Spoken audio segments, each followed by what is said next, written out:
Daily Show. We're gonna play an old game while we listen to while we watch some E3 commentators, just to see what's going on. So let's get into it. Right now we have I can't remember his name. He's the guy that does the Game Awards, talking about the new Baldur's Gate 3 game that's being hosted by Wizards of the Coast.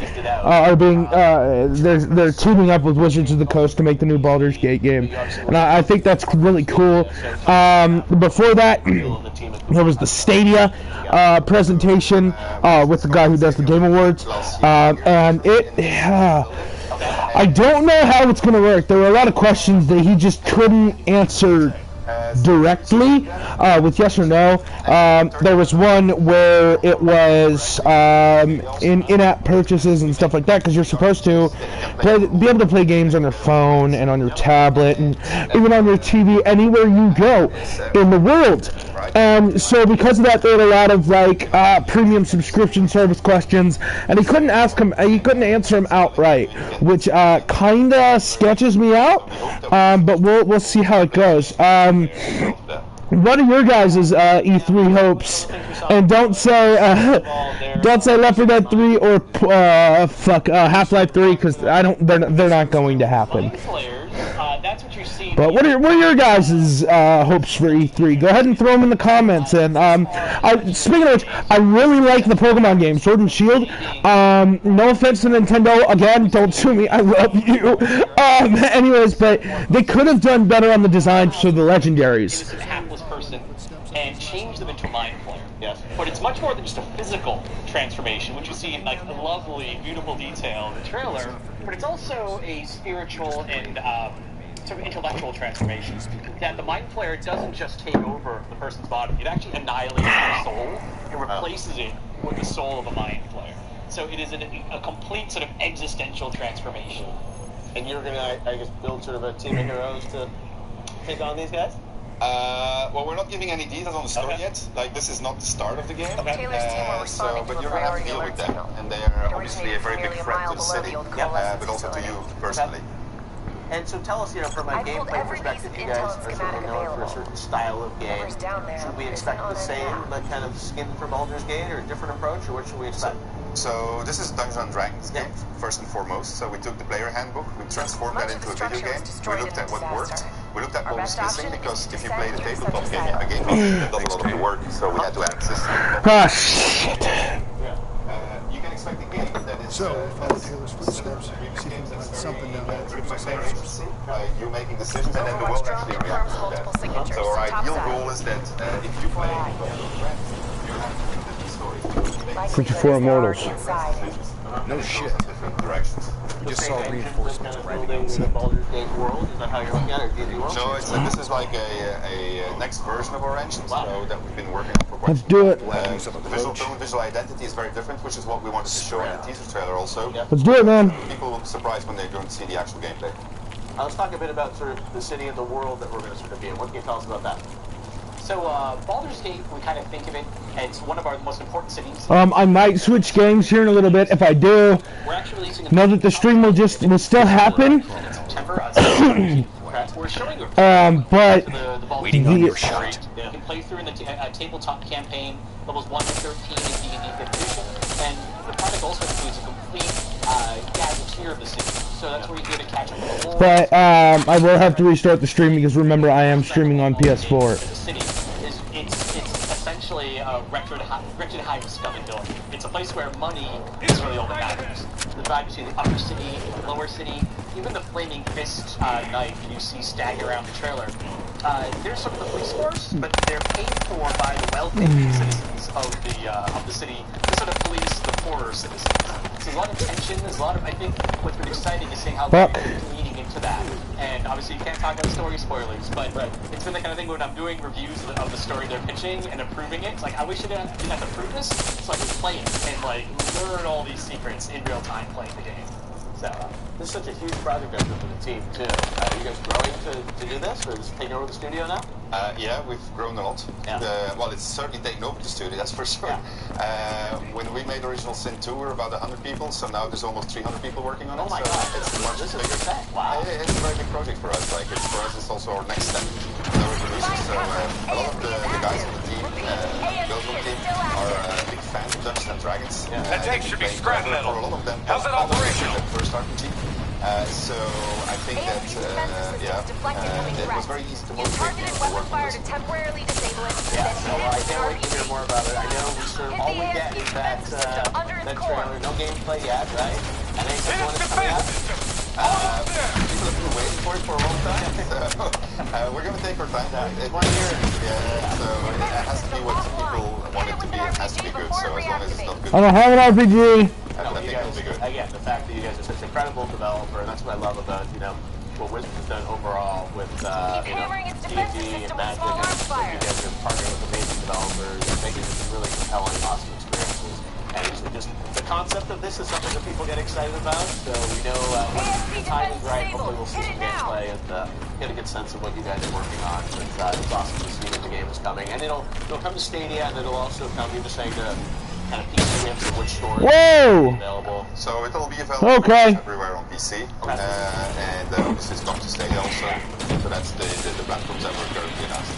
Awesome. All right, we're going to keep you busy enough. I'm sure getting it already. It's awesome announcement. A great tease. Thank you guys for coming by to give us a little bit more insight into all things Baldur's Gate 3. All right, well, YouTube Live at E3 is going to be continuing. As you know, yesterday EA had their press conference, and now press conference. EA had their streams, we should say, where we saw first news on Apex Legends Season 2, Star Wars Jedi Fallen Order, which I got. Oh, Jedi Fallen Order looks great. Amazing. Apex, I don't know how Watson's gonna run. I'm now going to turn things over to Danny and Vinny Ladd, a.k.a. Team Native Ireland, along with Megan to run down all things that EA talked about yesterday and give us their take on how it went down. Guys, Whoa! Guys, thanks for joining me out here. Hey, Mini Lad! Awesome weather. yeah, run my solo one. What? This is great. Take it and even get a tan. It's gonna be amazing. I was thinking put the two Irish people outdoors. It's like we're gonna be branded in like 5 minutes, so we better get it. Well, we got YouTube umbrellas. We'll take care of you guys. Don't worry, you'll be fine. So gaming is global, right? I grew up here in the States, and I was just wondering if there's a difference in the games that you grew up with. You're from Ireland, Yes. and you have a unique story. You're from all over. I'm from basically. literally everywhere. I mean, Yeah. I lived in Dubai, Introduce to that Thailand, panel. Singapore, A quick hack and then to get Northern you Ireland in. for 10 years, and then I've been living in America for the last 4 or 5. So Oh my it's goodness. funny how Never like, go we were alone, even talking beforehand about how, you know, we used to play a lot of FIFA, we used to play a lot of like really rich games. For me, I'm a massive rugby fan. So Rugby 08 is basically my pride and joy. EA, if you're listening, please feel free to make a rugby game. I'll love you forever. Do you ever play like Shout the Jonah Lomu ones? Oh, of or course. Brian Lara Cricket on the Mega Drive? Oh, you're just getting me Sorry, excited. Genesis. Oh, okay, yeah. Yeah. Don't be Those are the skittish. big It's just a differences. reflex Some of the from console long-term stuff, programming. because I'm a little bit older than you, so I played like Commodore, Amigas, and stuff like Yeah. that, which weren't really that big over here. But one of the big differences, I mean, we're here at E3. Yeah. Watching E3 in Europe is a whole gonna say. different experience. Really? Like, Oh, because the time zone. the Time difference. Oh my goodness. You basically like live on American time, right? These bodies have 100%. been I here mean, for a you're few waking days. up at like 3, 4 p.m. every day just to have been be on before the attack. American. Yeah, I'd hope so. At like 5, 6 a.m. Those like Taylor's pre-orders work drop too. Yes. They sneak those in, so if you sleep through that, you're screwed. And it's like, 100%. and there was always like the late show. If it was Sony, everyone would stay up for it. But sometimes it'd be like Square Enix is on late, no, and then you're honestly, kind of like, yeah, do you'll I stay? You're course just it's fading in the Taylor's couch a little bit. Maybe they'll end up CIA with brought them Final here Fantasy because VII fucking remake this year. Yeah. Oh, fingers crossed. I hope so. It looks so good. They know Yeah, you. it's a whole different kind of experience Really bad. watching it from back home. But it's fun. I'm And picking you up have an camaraderie EMF because source in the like area. in streams, you're Likely a usually small watching with a bunch of electronic other device. Irish people, Oh, Brits, definitely. and Europeans. So there's a kind of a camaraderie there as well. Got it. Uploading data. Anything useful? Well, going back to Didn't just FIFA, stumble you guys in play here. a lot of that. They were The new tipped game off by comes the out team. every single year. Yeah. How do you spice that up and keep it interesting and exciting? You make up your own games? Yeah, Activating make up your own recon games, exactly. I mean, it's weird, like, Message the way I received played and FIFA understood, is I was the Hendricks. keeper. I was Syncing the drone lone mapping coordinates to your keeper HUD. out of everyone, you know, they picked a winger, or a striker, or a defender. I was the keeper. I was my pride and joy through and through. But I mean, every single year with just, you know, graphical upgrades, with player differences, kit differences, the way stadiums have changed, just, as technology... Hey, you know what they say about staring into the abyss? Let's go. Alright, I've got to connect to Wi-Fi, guys. Sorry, it is being weird. Stick to the ledge. It's a long way down. I'll take point. as you grows, the games will kind of grow with it. Yeah. So even though it's like, yeah, the games are released every single year, but you need to think of it as more of like from a technological standpoint. Yeah, and this year they're adding in the Volta, the FIFA Street stuff, which is interesting because they've like I've known Tatum re-included the for a long FIFA time. Street thing, like EA I can't see did. out. Then there was the sort of in 2008 there was the sort of Especially cartoony looking one. I mean they endorsed soccer in like FIFA 97, I think. Back Even then. so, Yeah, it doesn't explain Hall. They got rid of Ready it. as So Diaz. then I feel Why like this would has they been do like it? the thing that FIFA fans have been asking for years. Again, it's just like stick that stuff back in. So yeah, Well, I mean, FIFA Street, I don't know about you, but like, FIFA Street, to me, was like the party game. Like, you know, you before a night out or something like that, you'd go to your friends and you'd stick on FIFA Street, and you just bash around a little bit, and then you would head out. Because I feel like, you know, the original game, you sit down and you concentrate. Yes. You know, you make sure you don't mess up your streaks or your reputation. Exactly. FIFA Street, you just mess around. Yeah, you just have fun with it. It was like a fighting game. You didn't really count if you lost. It was Yes. Just have fun. Yeah. I love that. What about Madden? I really love Madden. I have a bunch of mates back home in Ireland who I have a fantasy football team. Take the first shot. We've done for I'll like move 8 on you. years. And it was cool. We saw Juju Smith-Schuster on the stage yesterday, and they were showing off a bunch of. I mean, I feel like this year's Madden feels a bit more like a lot of those annualized FIFA upgrades where there's not really massive substantive changes coming to the gameplay feature set. Yeah. But they're, you know, adding in, incrementing things here and there. And Madden's had an interesting like past couple of 3 or 4 years where the fans have been like happy with some parts of it and not so happy with other parts. So I do think that sort of fine tweaking is kind of what that series needs to do next. I agree with that. Well, dude, awesome. Thanks so much for hanging out, guys. I had a great time. Move on you. We should just hang out. Go grab a pint. Oh my god, I would love that. Indoors because it's probably right. Probably. I'm Irish too, so you know. There's a little bit of Irish. I'll get myself YouTube umbrellas too. But Jeff, back to you. They're doing fun stuff in there. Yes, they are. Let's keep talking. Thanks, guys. Now it is time to do something special, because those of you searching for the first gameplay of Scavengers, well, it's time to do it. I'm here with Josh. Josh, great to have you with us. We saw you at the Game Awards last year with that cool team. All right, buddy, let's calm down. The team at Midwinter has been working hard on the game, but up until now we've had to imagine in our minds what this is going to look like. And now you're here at E3 to show people the game, right? Yeah, this will be the first time that we also have the game playable behind closed doors here at E3, so we're super excited. We're nervous. You know, it's the first time we're showing things. Right. You had a great trailer with the awards. Everyone wants to see the game. So before we get into this gameplay trailer for the first time, what can anyone tell people to kind of set up the context of this? Yeah, so I mean, Scavengers it's a multiplayer game. Yeah. It's session-based survival shooter competition is what we call it, and it sort of blends together elements of PvP and PvP in a new and unique way. So it takes place in a future world where the moon has been shattered and the Earth has been thrust into this winterized state. Yeah. And you come down, you're exploring and completing a mission, and you know you just play section to section, and it's really dynamic and systemic, and you should hopefully get the sense of that from the trailer. Awesome. All right, well, let's take a look. The world premiere trying to send us down a trailer damn rabbit hole, Kane? for Scavengers. Check it out. I just want the same thing you do, Hendrix. To shut this situation down before it gets any worse. Oh, we got new gameplay footage. Give me a sec. On your feet, my child. It's called Scavengers. This is the world premiere.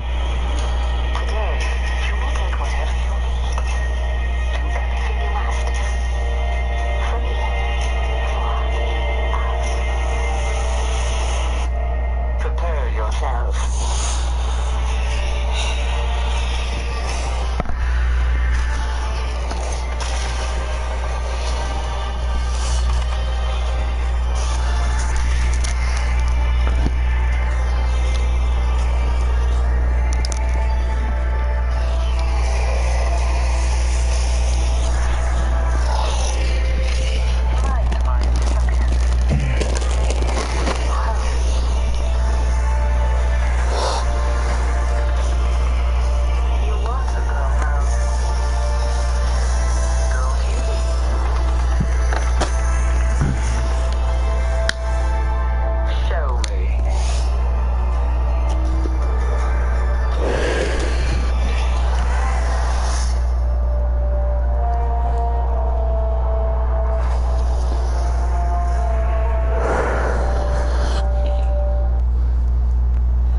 Okay, Very cool. so That's I mean, it looks all right. I like how it's like post-apocalyptic. There have been a lot of post-apocalyptic games right now, and I mean, when you've made so many of them, it starts to kind of like space games, sci-fi games. They're starting to die out, and it sucks because I love sci-fi games, which is part of the reason I'm playing Black Ops 3 over this. But I mean, but at the same time, they're being rewarded on an individual basis, and so there's this kind of fragile alliance at the beginning of each match that eventually devolves into, you know, but it's and competition. And so every time that you're running across other teams, you have this choice to make. You know, do we go after them? Do we go to try to kill them and take their stuff? And yeah, let's get the fuck out of here, buddy. I got the door. You know, go in there and take play point. Nice for now and try to work together to accomplish our shared goal. The thing that makes that really interesting and dynamic and different with each match that you play is that you're in this living hostile world where you're dealing with environmental aspects like dynamic weather, storms that are moving around. You're having to deal with cold that comes as a result of that. There's wildlife that's there to maul you. There's these scourge-infected monstrosities that you're having to deal with. Hostile tribal outlanders. Recon drone says they came and so all of this anyone want to bet 100 against us finding some fucked up shit down here? And creates this unique blend of the two. Yeah, I got to. Yeah, I mean, it was last summer. I did a little play test with you guys. And, I love the environment and character. Like the world is alive, which is it's an amazing sort of experience. Even that prototype thing, now to see it with all the full-on gameplay, polished up is incredible. So this is going to come out, next year. People can sign up right now if they want to survive our first test this year. Yeah, so we're actually in closed playtest right now. Very small group. We're going to be expanding that throughout this year. We're playtesting on PC. PC is our lead platform. We got an eye to release next year. But if people want to sign up to playtest on PC, they go to scavengersgame.com. They want to follow all of our shenanigans. And so Scavengers looks all right. I'm not gonna lie. It looks like it could potentially be fun. Sorry, it is super difficult to talk and play video games at the same time. I don't understand how people do this solo. That just informs our dev iteration cycle and everything, and allows us to make better games. So yeah, the more people that we can get in playing early. But yeah, it looks cool. It was a great trailer to see the gameplay, and again, people want to go hands-on and check it out. So sign up now, and more information coming our way. Josh, thanks for coming by. And I don't know. The team Triangulating a source. No luck yet. Absolutely. I'll keep Appreciate it. trying. All right, we'll see you around E3. Where are we going, dude? Our There you are. countdown now to the Microsoft press conference coming up at 1 p.m. Pacific. It's going to be a big show, and there have been some leaks about Let's see how far down this rabbit hole goes. Surprises, I think, in store for you. Limited right ahead. 1 o'clock. Recommend switching to Okay, I think this is from yesterday, maybe? Again, I think it's going to be a great day if you love games. So stay tuned. We'll have full, complete coverage for you here live on YouTube, and then Recon right drone ain't gonna wait on we will us. go into our analysis and breaking down a lot of the guests from the Microsoft press conference will be coming over here to visit with us, and we'll be showing off great things. So stick around. We've got a full day ahead for you here on YouTube.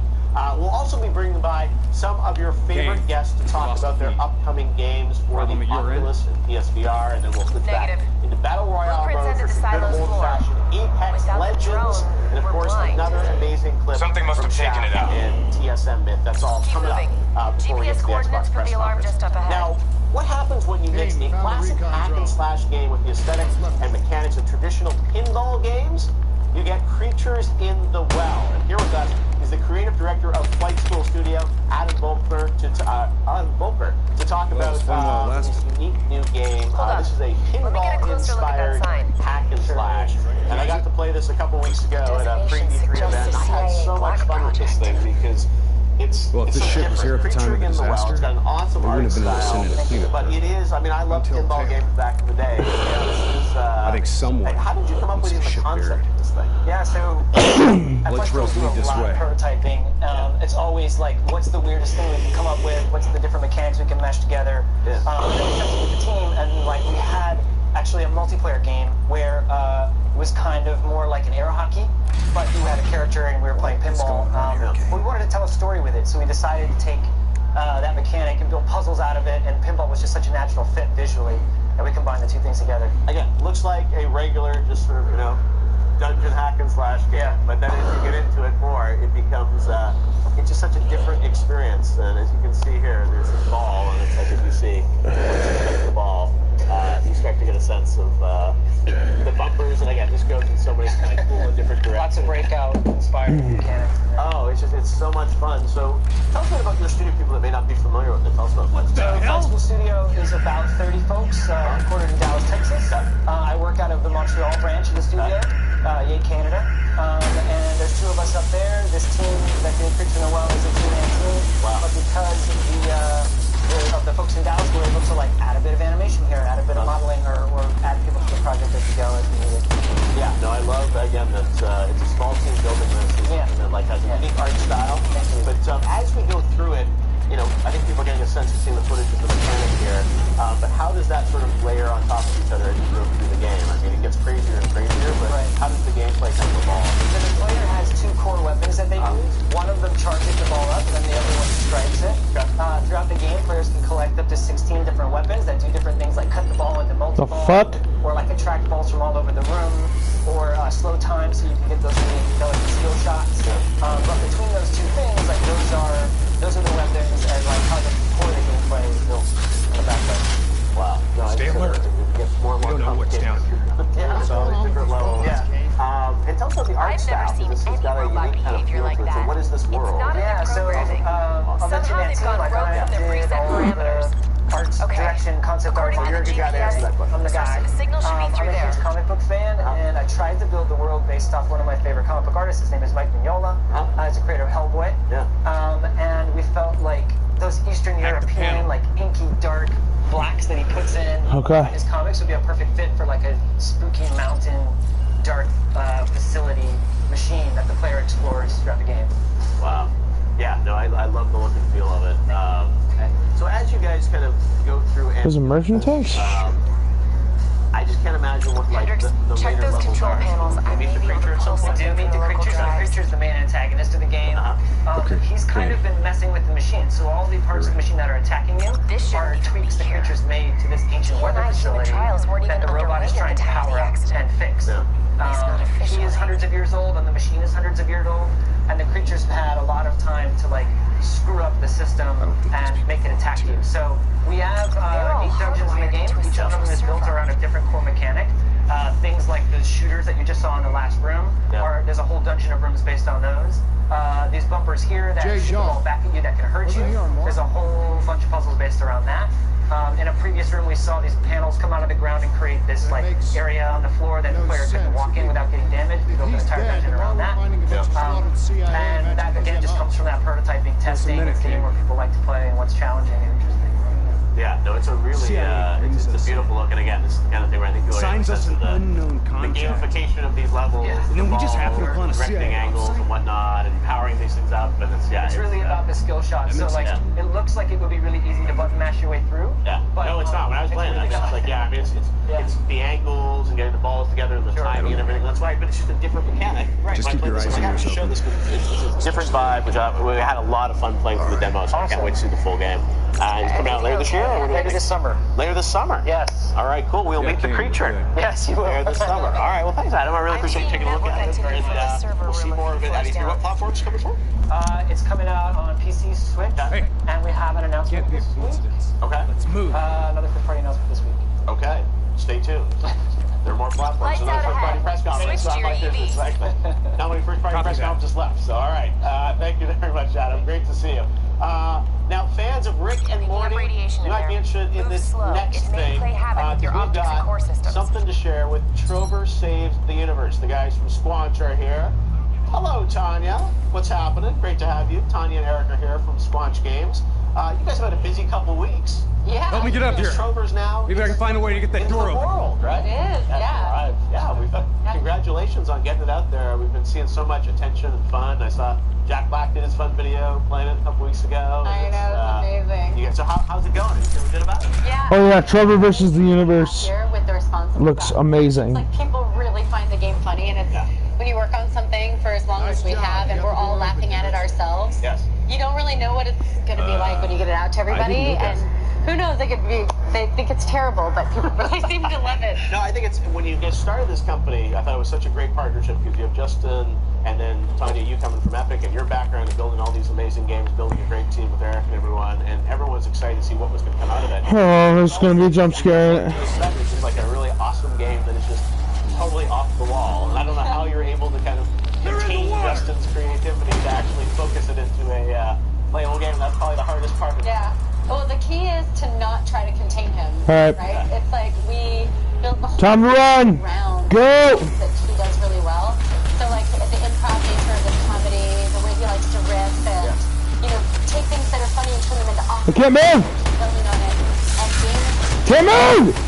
They're not Fuck me. able to do that. So we built the studio to like bottle that magic essentially, and it was really tough, and we were doing everything for the first time. But I didn't know. Trover, we're really figuring it out as we're going. Like how you have to take those ideas and turn them into designs. Right? Yeah, exactly. Wow. So as you're kind of working, Starting to get horror gamey. You're first talking about VR. Right. Now it's available on PC and PS4. So it's like you've kind of evolved it into something that works great with VR, but also people can play it on regular systems too, right? Yep. So how is the game different? People that may be like heard about it in VR, it's the same experience, but just you don't need VR for it. Yeah. No, it's. I mean, we were kind of amazed when we decided that maybe we could make this for non-VR too. Yeah. That so much of the game works. VR, right? Like VR was always sort of a awesome thing to build presence and make you feel like you were part of the world the whole time. But on a flat screen, all the mechanics still work. Like so much work that we're like, why don't we just do this for both? Like it makes sense. Yeah. And the joke, I mean, the whole game was built around comedy, right? Yeah. And in VR, I think you're more immersed in the world, so you are more open to like laughing. But the jokes still work really well in flat too. So it's like you need to get this out to everybody. Why not? As you said, let Justin do whatever he wants. Let the game go wherever it wants. And we built the studio around him to support him. I'm picking up a massive energy surge just ahead. Now I know the game is out, but you are going to be doing some DLC too, right? Yep, that's right. We actually we're going to try to experiment a little bit. We want to take Trover but build on it like over time in smaller increments. So we want to keep adding to the story, adding characters, adding new things for the player to do, and we're just going to put it out for free. So if you purchase Trover, you're going to get DLC for free, and you're going to get access to all of these new weird missions, and we want to see how people respond. How frequent, like what this DLC, when will the first one come out? Soon? Oh yes, hoping soon. We're like right in the middle of making it, making sure that the quality of it is just as high as the main game itself. So hoping very soon, and we'll talk about that hopefully. All right, although I heard you guys brought us a little tease, right? Oh no, not at the DLC, no, but we do have a new trailer that we wanted to show. Okay, that's awesome. Brand new. All things new Trover. All right, so here's a little sneak peek of all things Trover. We will check out. Stay tuned for DLC news. But oh shit. Here's a look at Trover Saves the Universe. Thanks, guys. Who let you in here? Listen, my game is not violent, alright? My name is just Trover. This is my game trailer. I'm sure we have a little bit of light combat elements and stuff like that, but it's not gory. Here, look, just look. Go play your stupid dumb game. CNI is acting as a conduit for every piece of intel stored down here. Even directing the robots. Controlling their hive mind. Stole my crystal babies. He's going to overload their brain.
marsupial you might just recognize. We actually revealed this game back at the Game Awards, or the Focus rebirth fire of the game, on the cooling rod and the tower surrounding Diaz.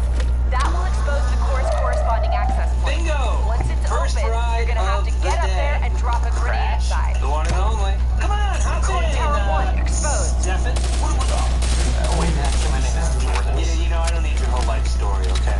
This is just a side lead for me. Oh, yeah, well, you know, my startup's not gonna start itself, so... Oh, you're cool.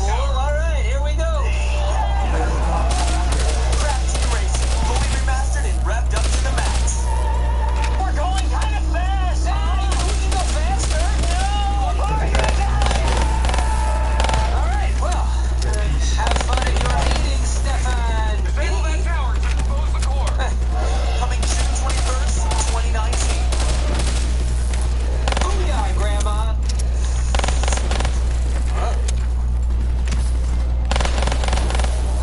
That's right, Crash is back, and to reveal a special character from the Activision production team is Andy Petrie. Andy, and participating in a live demo of CTR. We got Ruby and Willie Rex. What's up, guys? Welcome to E3. Okay, gonna be a live battle here, but first of all, Andy, I heard that there was a little something that fans have been asking for in CTR, which they weren't sure was gonna happen or not. You're here to confirm something, show something? I am here to confirm something that people have been asking for. The biggest announcement of E3 happens right now. The biggest announcement. Yes. All right, so here we go. Come on, climb the central tower. Get a grenade in there. Yes, good to go. Okay, here we go. So now we're gonna go into local arcade. Yes. And we're getting closer. Yeah. We're getting closer. Drum roll, please. Penta Penguin. Penta Penguin is now the one character everyone thought didn't exist this year. Okay. To give you a little bit of information about Penta Penguin, in case you don't know, this character was a secret character in the original Crash Team Racing, and it was largely untouched. It would actually have VO lines that aren't even actual VO lines, and when you unlock the character, it goes Penguin Yay 1, rather than actually having a real voice. Wow. All right. So now Penguin has a real voice. Penguin has a real voice. Okay. Penta is very similar to Purah and Poland in terms of the character's stats. Okay. And the one thing that we didn't do this time around is that Penta used to be the best character in the entire game. Yes. So we had to balance Penta. Okay. Penta was too good. Penta's a little less badass Penguin, but still the game. All right. So and Penta will be just unlocked more when you get the game. Yep. Right out of day one. Fantastic. All right. Well, that's exciting news. So Penta in the game. And now tower 2. have a battle in CTR. Ruby and Willie Rex. You two head-to-head. Here we go. You guys are going to play in this. And the game's coming pretty soon, guys. Yes, it's coming out on June 21st. Right around the corner, a couple weeks away. Are you guys ready for a battle? Have you selected your characters? What are we? You guys can randomize. Yeah, you can choose any character you want. You can even. Fuck! Oh wow. I couldn't get cover. So we got a little bit of what is the best? Working on opening cooling tower 2. Let's see. You know what? That's right. One is thank Cookie. All right, Willie Rex versus Cookie. You only see it here on E3. Head-to-head in CTR. Who's your money on? Wow. I'm not sure on this one. I feel like Willie Rex. I like him a lot. Cooling tower 2 We're about to exposed. find out, right? I can't pick because I know Spain. I know details from talking to these guys. Oh, really? So, you know like the history of them? Yeah, I feel like Willie Rex. He's got like a smile. To bring down that server, take out the cooling tower. We shall see. No, what was great. No, when we revealed the two words, I was just so blown away with the animation, the characters, the personality. Like, it was so much fun there. Like, all right, here we go. One of my favorite aspects of the game is how much detail you can see in the environment. It's just everywhere you turn, there's movements, there's features, there's animated characters in the background. You guys get trial runs before or no? No, they just, this is all live. And they've never touched it before. I'm trying every button like you should. Every handicap we did, here we go, right? So, all right. CTR live here with you guys playing. All two. And again, you guys did actually do a great job with, the reverse of the fact games that were one of the oh yeah, Seahawks did an unbelievable game. And the whole thing is built here. Made it feel exactly like the original, but significantly more personality and a ton of extra. Central core down to 33%.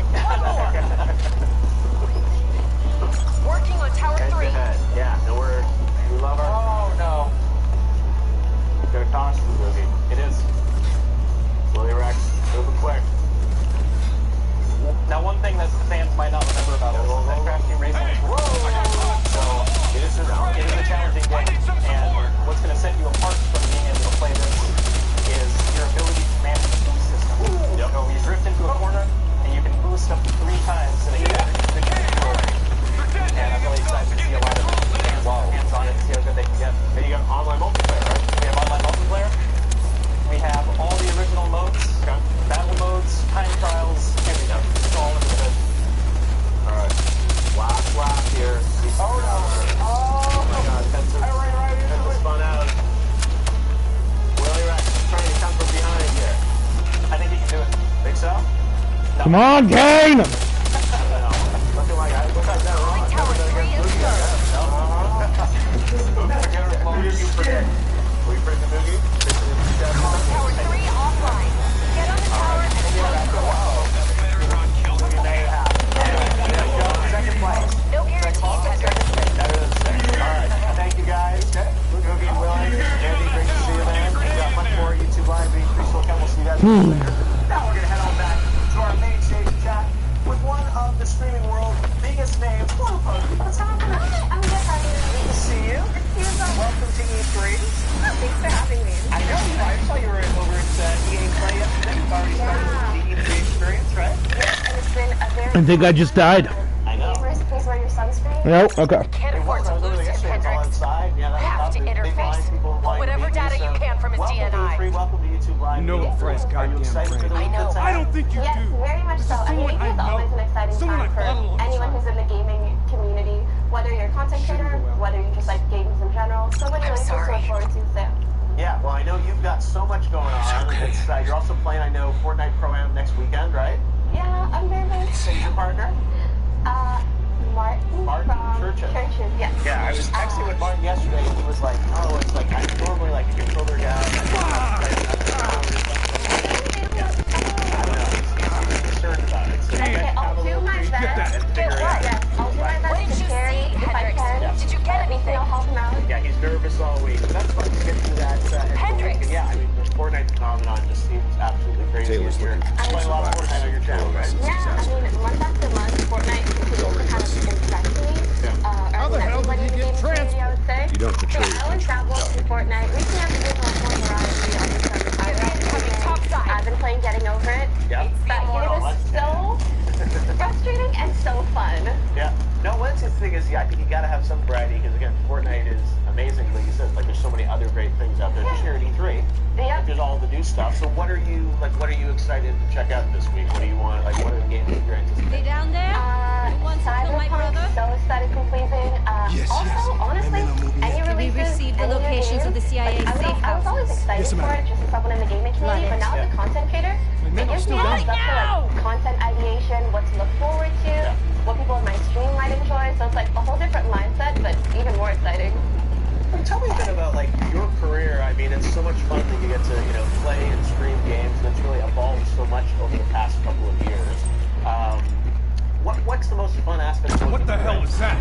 I mean, definitely feeling like creative control in my hands. Hendrix, I understand that not everybody is as lucky as I am to be able to have like a passion or to do their job. So I definitely want to take that into account, make something that I really enjoy, that also other people enjoy, or make positive influence on their lives. So I just feel very, very lucky.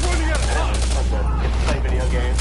Yeah, honestly, like I never forget. I've been doing this like as a hobby 3 years and full-time 2 years, total of over 5 years. But, like I never forget. And yeah. And it's such an amazing positive community. I think that's what's great. Yeah, and for life, you get to meet people that make the games too, and then you get to play.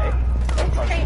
It's really crazy how nice fans are in person. Yeah. No, that's why events like this are even more exciting. Yeah, because it's all so much what we do is so virtual. Searching the file for Hendrix. Like get to Should have it in a few minutes. Make these games. Yeah, and then connecting the face, like the username, like I'm this person, and you remember all the interactions you had, but only online.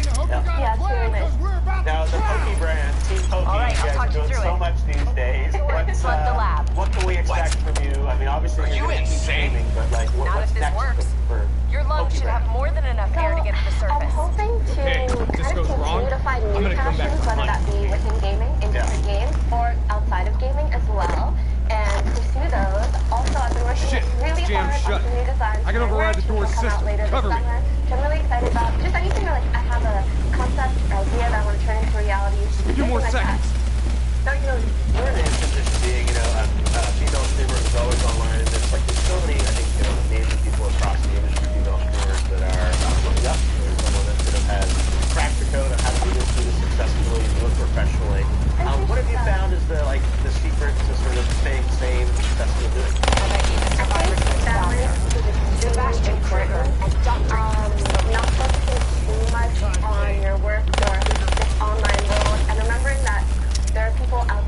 Sebastian Stain? Know you well.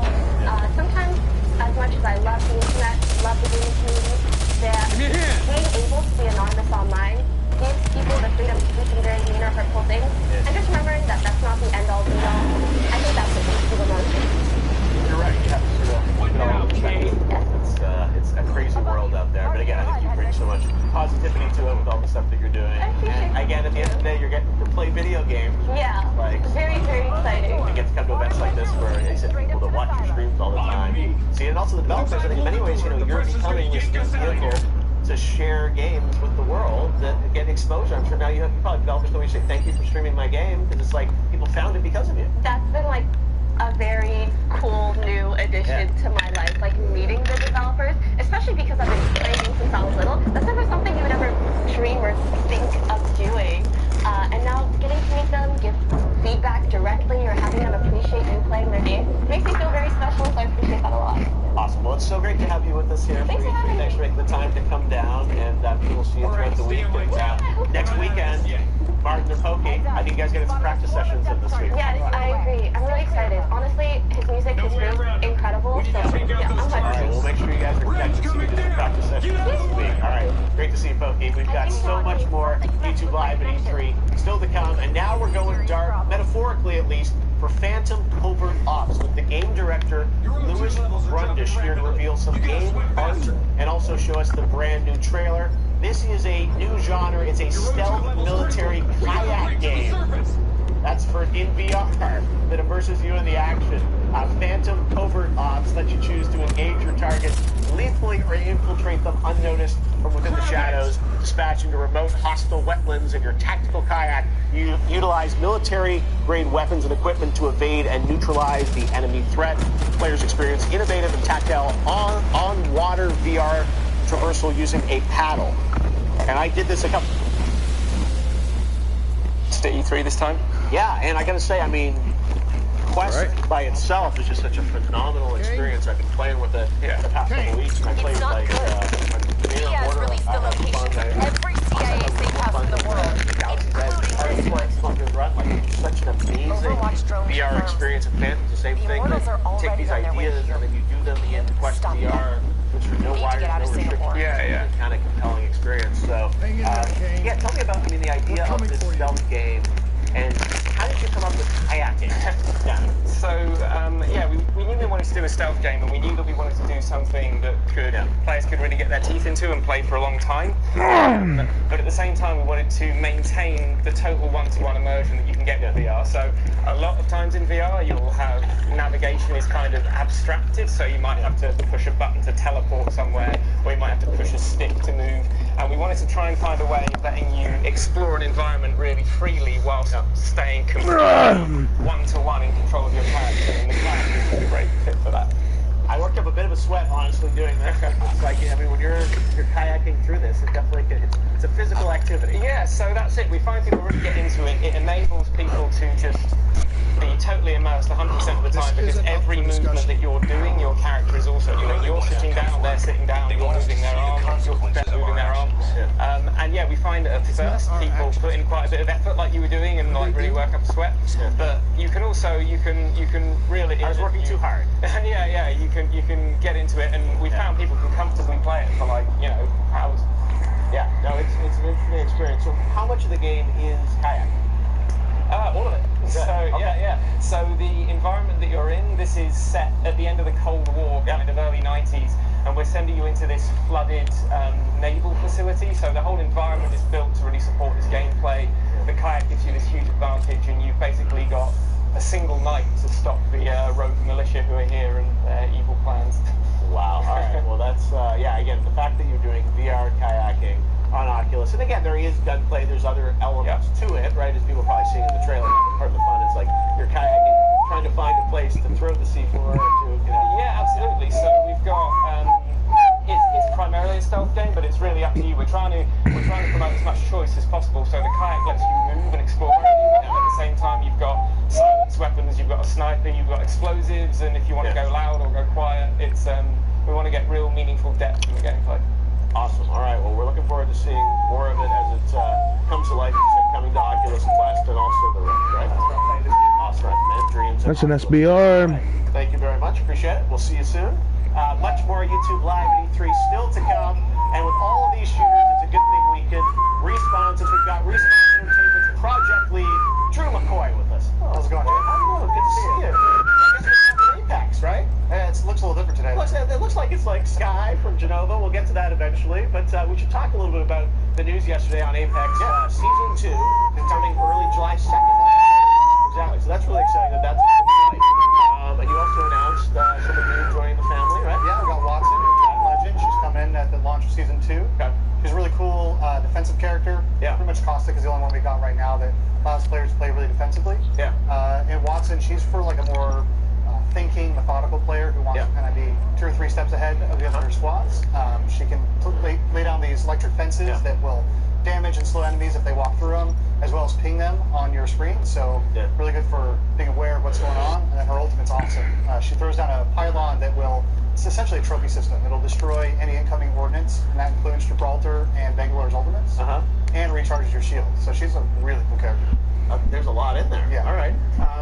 So Season 2 is coming in July, and I wanted to actually ask you guys about Apex. I mean, it's such an amazing year. When I saw you, I think it was back in January when you guys were just sort of first teasing the game that it was coming out, and then, you know, the live launch happened right then and there. Yeah. I know it's been probably a long year for you guys. It's been a have a live service like this. Yeah. With so much going on. So what Let's do it.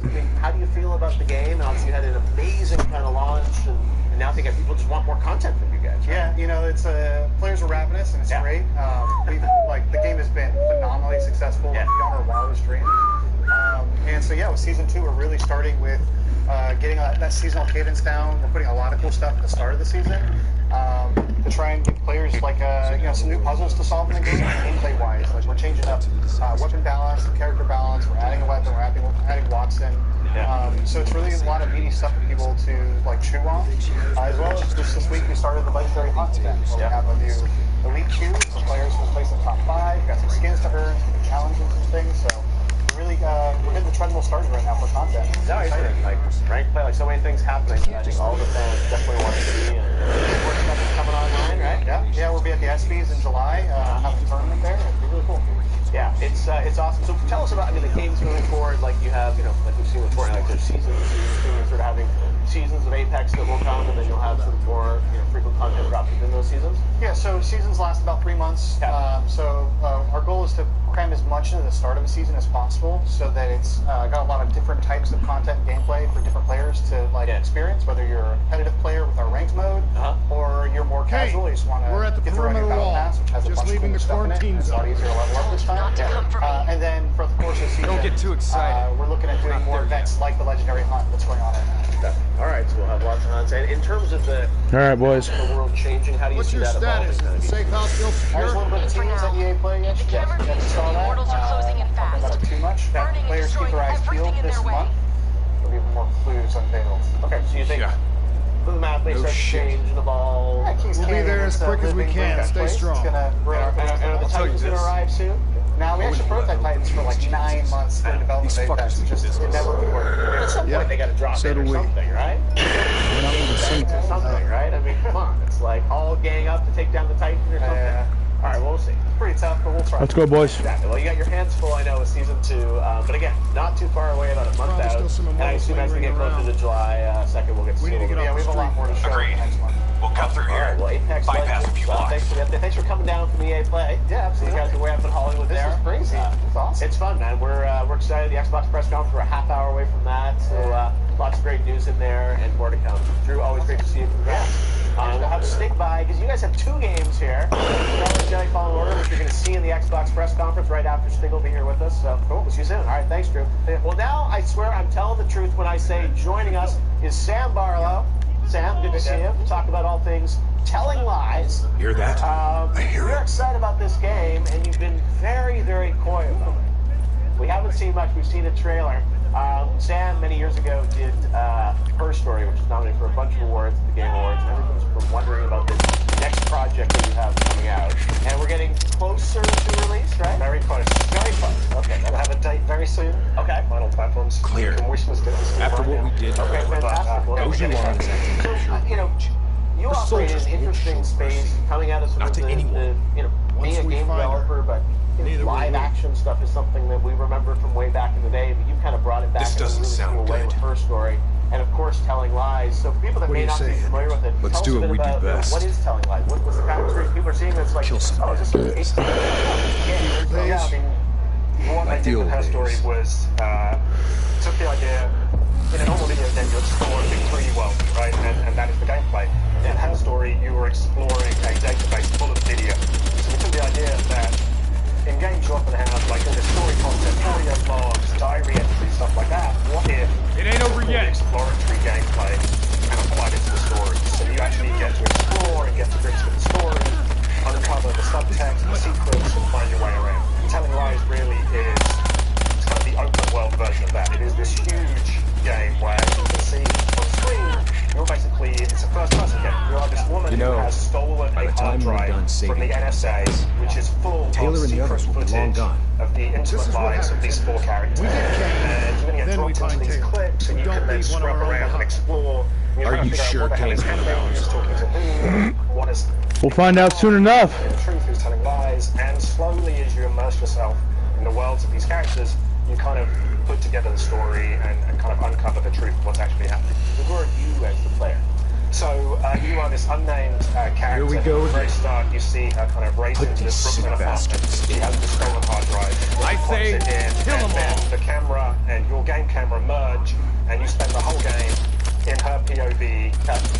You have like 6 hours to go through this database, and so you'll be still building. This is gameplay. This is going to get a whole lot worse before this is how the game works. Okay. So you'll see people say things and you'll pick up on Okay. phrases. What is this called? Telling Lies. Clips. And so kind of like a detective. Annapurna Interactive. Characters, turns of phrase, and you're constantly kind of digging into this footage to infer what the hell is happening. Can I get a hit button? No, like I think the thing that was beautiful about Her Story was it was an incredibly free game. Like it genuinely said you can do anything, go anywhere. Like you could see any part of the story content within your first 5 minutes. Yeah. And it was very trusting of the player, and Telling Lies even more so. We have like 10 hours of footage. Yeah. There's this story that spans 2 years. You can follow any lead that you think is interesting, and your curiosity will take you wherever it will. We're not going to be. We're not scripted, we're not holding anything back. It's entirely up to you to just explore this thing. And then everyone will have a bit of a different experience, I guess. You bring your own subjectivity to it. You have very different interpretations. When we've been testing it, we found you basically have 4 main characters, of which Angela here is one. And we found that people kind of will gravitate towards one character maybe, and then kind of build the story around them. So you tend to have this very interesting personal experience. And then when we let people loose to talk about it, after the playtests, everyone would have like a totally different take on what they've seen. Oh, did you see this thing? That implied this. So mostly when they play it, you're not going to see all that 10 hours. You the footage. Yeah, I think we found people were seeing something 30 to 40%. Okay. Kind of give them playthrough. All the more reason to go through it again, right? But it does obviously the story kind of evolves as you go through it. Find what's the deep around the rabbit hole, I guess. There is a big story. You know, your main question as a player is something terrible has happened. There is a reason this is going on. What was that terrible thing? Why did it happen? And then beyond that, you're kind of understanding these characters and their lives, what led them to this. I hope you're right about it. Well, it's such a cool and different style of game. That's what I love about E3 is we have so many different styles of game. The fact that you're doing full motion video, but kind of different way, you're doing accessible way, right? Where it's like you can just flip through and have your own experience, and with amazing actors directing it, it's such a different experience. I'm glad you're as close, so we'll hear more soon when it's coming out, right? Very soon. Awesome. All right, well, Telling Lies, you said we're listed on Steam, and more news coming soon. Sam, always great to see you. Thanks, Jeff. Thanks, Tom. All right, we are nearing about 20 minutes until the big Microsoft Xbox press conference at the top of the hour. Right. I was out of the circle, but all right. Thousands of people are inside there, the home of the Game Awards, and we are so excited to see what Xbox has in store. It's going to be a pretty special press conference with some special things that people are hinting about online, but I think it's going to be a really nice day for games what Xbox has to share with us. So that'll come up at the top of the hour. But to tide us over, I think we can all use a little pick-me-up for everyone's friend Samuel L. Jackson and Nick. Here's the next chapter in the adventures of Shaq and Nick. Every now and then, Miss, you gotta step out of the safe zone, you know, jump right into the storm of life. But you're not gonna get many dubs like that, Chef. This is where people meet face to face, man. Zero barriers, zero rules. Now, you lucky to have such a badass mother teachers, me. Cool. So do I get like a shotgun or something now? Tango, directly ahead. You ain't getting shit till you start talking like I talk. Some more F-bombs. Not just about saying motherfucker all the time. Stop swagger.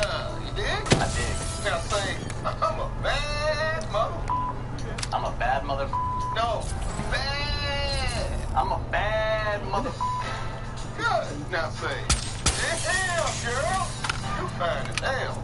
Damn, girl. Fine as hell. Not bad.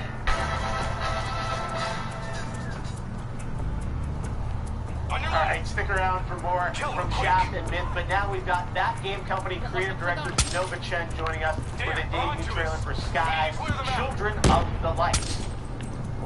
Hello, Genova, how you doing? That's the last Pretty good. one. Yeah, very excited for E3 this year. Well, we're great to have you back. You know, Genova, That Game Company, of course, Flow, Flower, Journey, and you guys have been working on Sky for many, many years. Yeah, over 6 years. Almost 6 years on this project, and I'm such a huge fan of what you and your team represent for our industry. We've obviously seen it on stage with Apple a couple of times. You guys, I know, have been releasing it kind of around the world with some tests. Hold up. But we're getting very We don't close want to to attract launch, that right? ASP. Yeah, We should head to the we're rooftops. actually here to Get a better idea of announce what the we're up against. pre-order of our game on the App Store today. Okay. And as we talk right now, it's available to pre-order. Oh, wow, okay. And the game is coming Shit. out next month. Okay. It's like an Immortals convention down to there. Apple first, Okay. on the iOS store. Yep. But it will come to other I'll cover you from platforms above. like Android and PC and console eventually. All right, well, let's take a Get look off. at this. We're talking more, but let's take a look at this brand new trailer for Sky.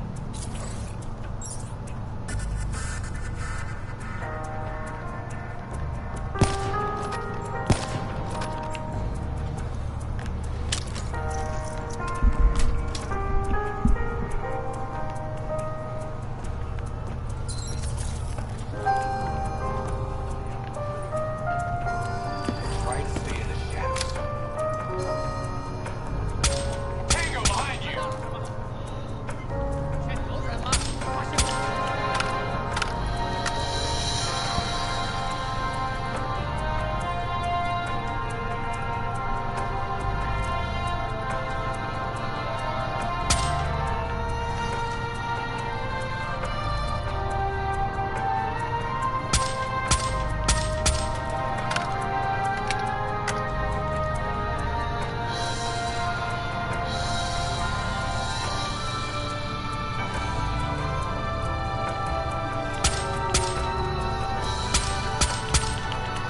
God damn it!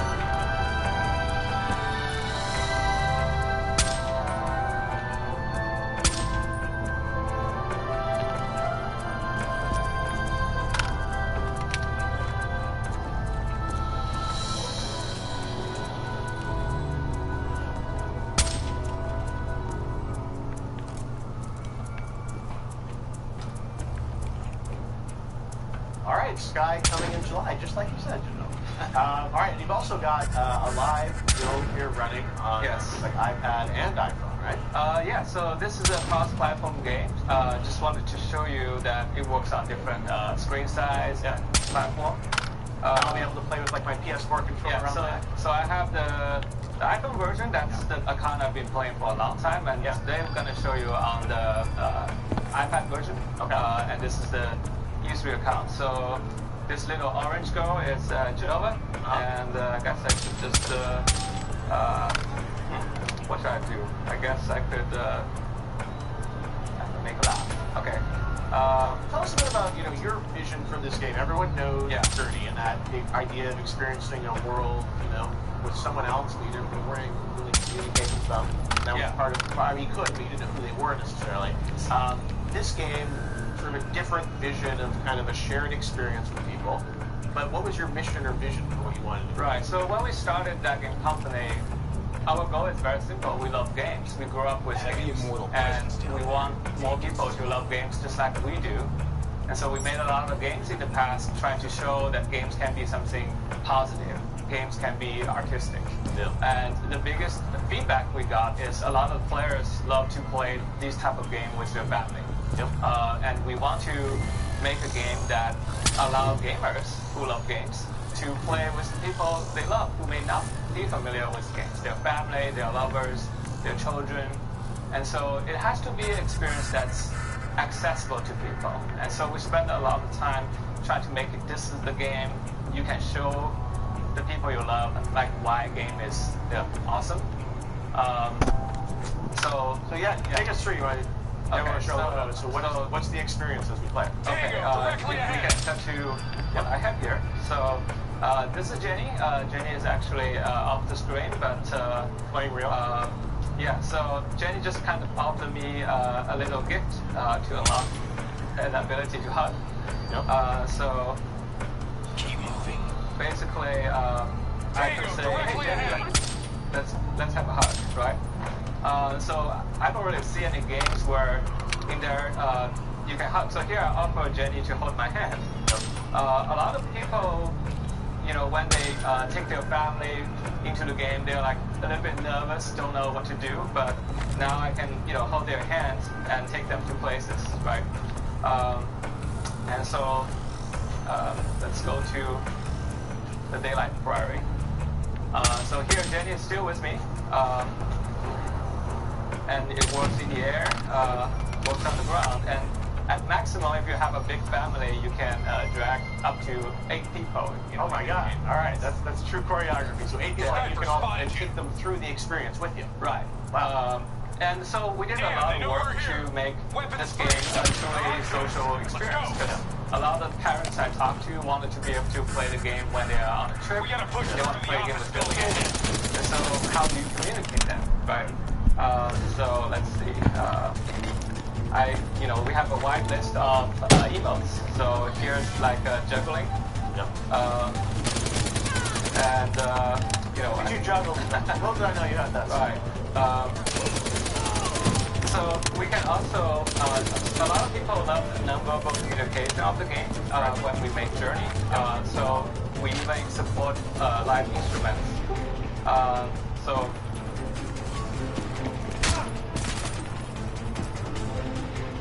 live play and everything. And I know it's also there's an idea also that you can kind of give things to people in the game, right? The idea of like sharing things. So tell us a bit about that. Yeah. So this game Go is ahead. on mobile first. I've got your back. We have to make it free. Games on mobile are free. And so a lot of the You sure you don't want to call this off? Not a chance. Rather aggressive. But we are a game for family. And so we spend a lot of time to figure out how to make the game that doesn't give you this kind of predatory feeling when you actually spend money in the game. And so in Sky, most of the game is about giving. And if you are spending money, you're spending money on the Lost comms again. And I think that's something we can, that will not ruin the emotion of the game. We all like to give gifts. Right, awesome. All right, well, Genova, thank you so much for giving us a sneak preview of Sky. Okay. People can pre-order it now, as you said, and it'll be out in the App Store in July. Yes. Awesome. All right, well, thank you, Genova. Sorry we interrupt you, but we'll get much more played very soon. And now we interrupt your programming for a special report from Jack. Hey, guys. Top of the morning to you, Jack. Hey! All you E3 doors out there, I'm that screaming, swearing, yelling Irishman that you're all sick of seeing. I hope you're all having a wonderful E3 time, the video game Christmas time of year, especially you, Jeff. Looking beautiful as always. I'm here to bring you the Jacksepticeye E3 weather forecast predictions for 2019.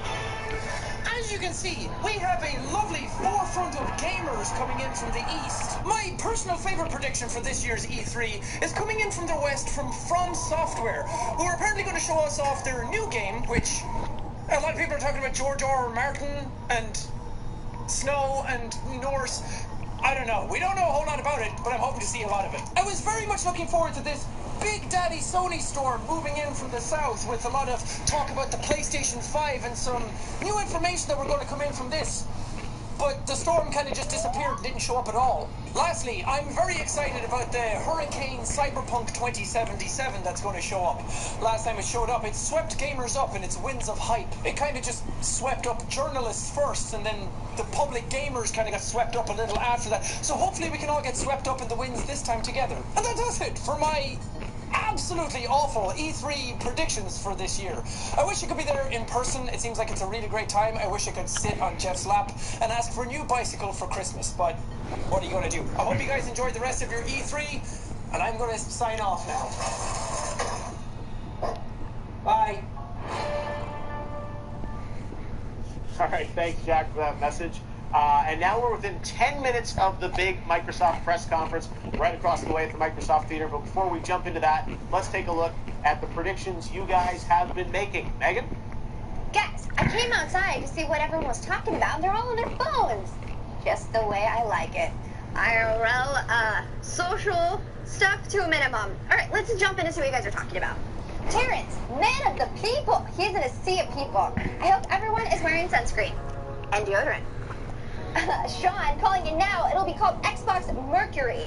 Ooh, let's get that going. Send me some tweets. Happy to E3. I want to know what your guys' predictions are. Scarlett, I'm gonna keep playing, and then when the Xbox showcase comes up, maybe. I will be pausing the game to 100% focus on the Xbox debut. Definitely. And PTK wrote this beautiful tweet. I'm gonna say it a little dramatically. Today, some of us will walk away even more excited, and some may not. Either way, oh shit, I'm getting fired at. it's to remind us why we get it. I love that. Loving all these bold predictions. Everybody stay with us, because after the press conference, we're going right back here. Where the snipers at? They're there. What happened. So join in on the conversation. Tweet us during the press conference using the hashtag YouTube E3, and back to Jeff. All right, well, speaking of predictions, to help me make sense of what's about to happen, we've got Lucy O'Brien, Tyler Thomas, and Andy McNamara. Fuck! Great to have you with us for our 5-minute rundown to all things Xbox. So, I definitely think we're gonna see some Borderlands stuff. So what can we expect? Definitely. You're most hoping it's going to fulfill your heart if it happens in the next 2 hours. Well, I think we're going to see Scarlet. I think that we're going to see new consoles. Well, I think we're going to see... You're going to see the actual box? I think we're going to see the... Oh yeah, we're gonna see Project Scarlet. I'm being bold here. Definitely. What's going to fulfill your heart? You may be crying when we come back. Exactly, but this will fulfill my heart. I believe we will see 2... Alright boys, it's going hot! Variants on this console. I think we'll see a high-end one and a lower-end one. I think, Xbox has been keeping this. Woo! And... Gotcha, bitch! Where they sort of like... Down! Like, here's 5 minutes. Woo! Oh. They really focus on this 2 hours to represent everything. Exactly, and I think that we wouldn't have been receiving those teasers if, they weren't going to deliver. There's mine! We're going to see more than... Fuck! Okay, yeah, I think we're going to see something. I wonder if we're going to see the actual box. What would surprise you, Andy? There's lots of rumors, when they have... And go, go, go, go, go! Yes, they're going to be games. You think it's about more than just games? I think it's definitely about games. I mean, I think, last year their conference was really all about games. This year we're probably not going to get as much because they do have some agendas to kind of get through with new hardware. We're talking about their streaming service and how they're going to move forward. So, but I mean, I'm here for the Halo, right? You know what I mean? Like that's I'll disable its defensive system. I hope so, and I hope so too. I'm hopeful not only for Halo, but I'm hopeful that they're if I could find one, that'd be great. The 90s or 2000s, I'd like to see a real reimagining of what the Halo universe system is coming back It's a powerful franchise, and I think it could be. It kind of lost its way for a while. I think so a little bit. So I mean, that's where I would love to see. I mean, I think that would be a highlight of the show. Fuck! That'd be hot. Halo could Oni really nailed that. Like the old days, right? Like the old days. Got boarding in Halo 2 and some classic demos back in the day. Yeah. All right, Tyler, what are you hoping in your heart of hearts that Xbox will bring to you? Do you hear that? What I'm hoping to see is a lot more of the ASP, take cover! Draw its fire! Across I'll disable its defensive system. Minecraft, there's an announcement that's the background with the Minecraft content. So to see those more directly communicating with each other is something I'm really looking forward to with the new consoles. Microsoft always has ways of throwing in new software with Azure, xCloud. I'm just excited to be able to basically take my game wherever I want to go, whether it's in the pocket, or console at home, or anywhere else. Yeah, no, it's an interesting year because, you know, normally you look at these things of like, let's grade this press conference, compare it to how PlayStation did, or Nintendo. There's no PlayStation press conference. Did that change, you think, how Xbox approaches Fuck! I mean, I think that it really has room to kind of go all out. Right. Because there is no, like, oh, let's feel our way, what's Sony going to do, how are we going to back that? Take cover! Draw its fire! I'll disable its defensive system. Got this. They're only competing, right? Exactly.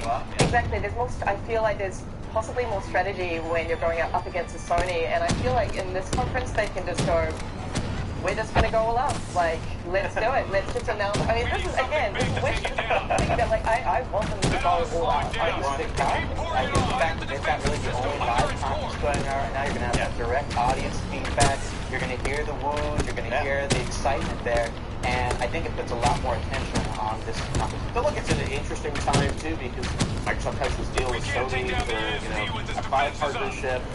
You know, Cuphead and games like that are coming to the Switch. It's like, it'll be interesting to see how that all sort of like manifests itself in any way here at all, or if it does become very much still like an Xbox press conference. And I think PC is going to be another big thing that they're going to focus on a lot, it sounds like. And, you know, its defensive system is coming back online. And whatnot, which typically we haven't seen a lot of at Xbox. From what I've heard, that's going to be like a big part of the story. Well, I hope they focus on, I think it's an opportunity. A lot of last week's show, but a lot of times they went like, oh, these are games I can play on PlayStation as well, right? And then they talked about that they were going to have 14 titles that were, you know, from Xbox Studios, right? And I think that that's important to know. I'd love to see them assert themselves again as a public. Whoa! Right? I mean, I think that's the opportunity this year with Sony out, that they can say, hey, big new IP, stuff like that. Like, what can they show? They say, yeah, will they acquire new studios? Like last year, they got, you know, applause when they announced they were acquiring new studios. So we're interested to see, like, what do they have? You're right. I think it's a big opportunity for them to kind of their own stage. Yeah, and we're about a minute away from it right now. I think we got it. Theater, so looks like it's down for good. Yeah, after, right? Taylor fucked up. It's compromised our comms. But of course, we know that now we don't know who's listening or talking. We'll see new stuff on Borderlands 3. We'll see new stuff on Star Wars Jedi Fallen Order. A new look at Ori. As Andy said, rumors that Halo is going to show up in some way. Yeah, I hope so. I hope Halo shows up some way. Other things we'll see, but it's going to be a jam-packed show. It's going to be about an hour and 40 to an hour and 45 minutes of Xbox, is what we're told. And it's happening right here at the Microsoft Theater. We've got full, uninterrupted coverage here live on YouTube, and then right after we'll be back to react with our panelists to everything that Xbox announces in the press conference. I know of a few surprises that I think, based on the last time I checked Twitter, hadn't leaked yet, so stay tuned. I think it's going to be a special day to kind of celebrate games, what they mean to all of us. So right now, we're going to head on over to the Microsoft Theater with Phil Spencer and the Xbox team. They're going to present, as I mentioned, a lot of games across the full spectrum of Xbox titles, PC titles as well. There we go. And then we'll see what the fan reaction is. But, you know, one thing is, we saw earlier with Phil Harrison here, Microsoft has xCloud, which is their streaming strategy, which we're hopefully going to hear more about as well. That's the idea of being able to play an Xbox game on your console. Here we go. Check it out. All right, guys.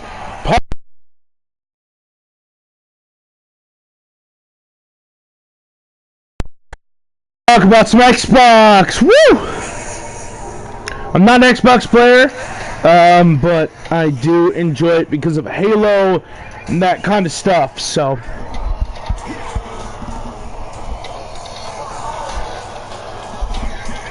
here we go.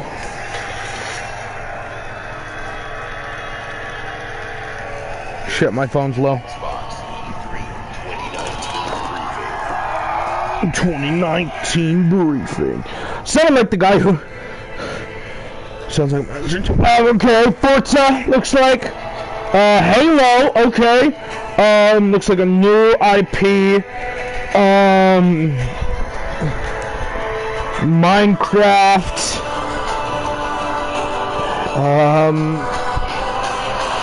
Fuck. What is that? We Happy Few.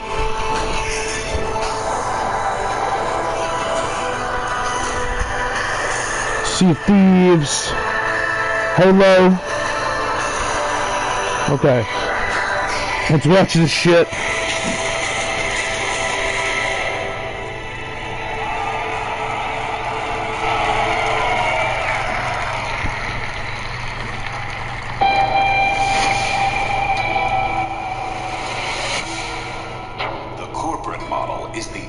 simplest and most efficient structure history has ever shown us. Scheduled scarcity is a premium feature of colonial life. The colony must never lose faith. That is what the board provides. Security in a senseless and chaotic world. This is Halcyon, the furthest colony in the galaxy. Proudly owned and operated by corporations. Everything we have. Is this everything we are? From the people? Is this the new Obsidian game? 'Cause it looks like it. They are always with us. Yeah, it is. Okay, it's the new Obsidian game.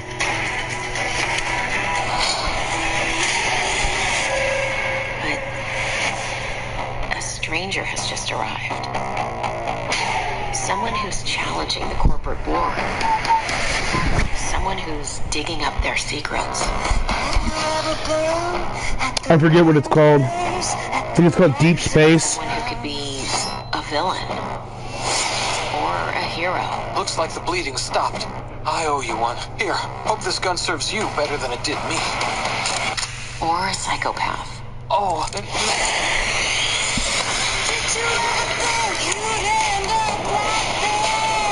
My time to shine!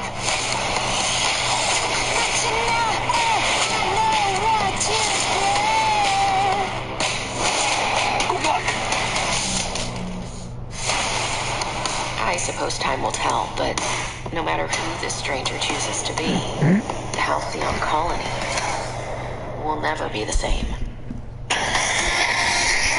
Yep, it is. It's that new Obsidian game. I think this game actually looks great. It might give Fallout a run for its money. They were the original creators of Fallout, and they helped on Fallout 76. The Outer Worlds, that's what it was. It looks amazing. They're all a bunch of swine! It looks amazing. Outer Worlds looks great. Let's continue. Please welcome from Ninja Theory, Ronnie Tucker and Dom Matthews.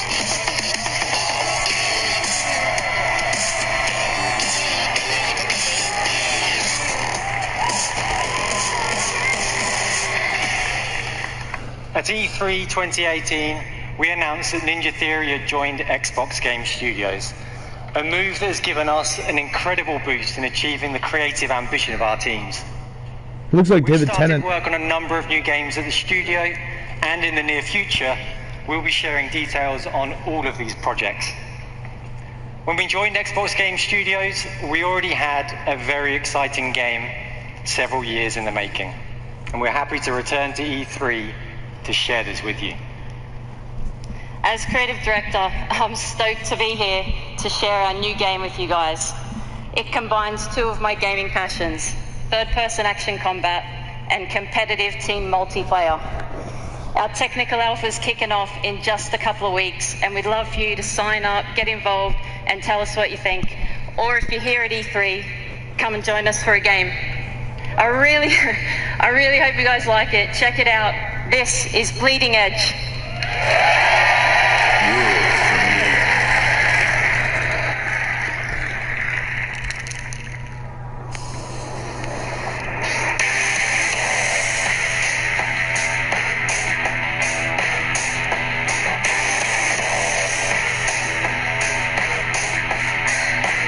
Hero shooter? It's a hero shooter, yep.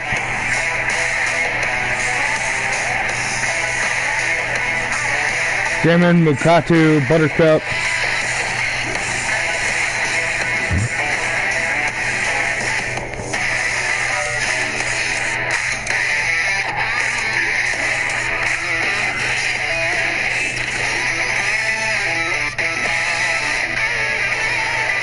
Nidhogger.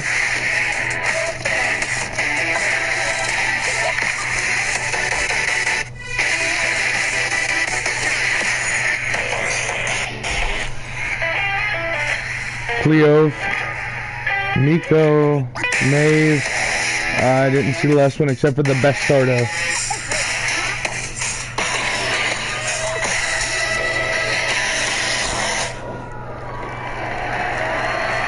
So it's a hero shooter. It looks like. But it's a third-person hero shooter.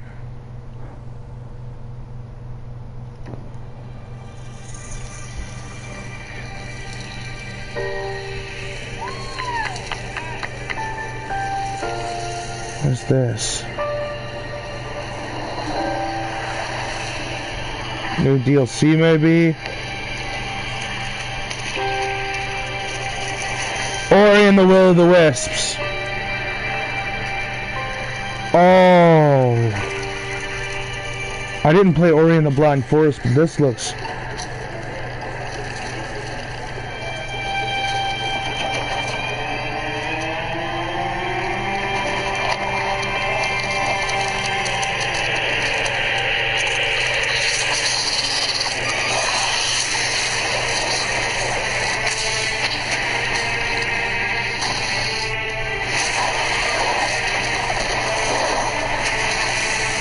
This looks great.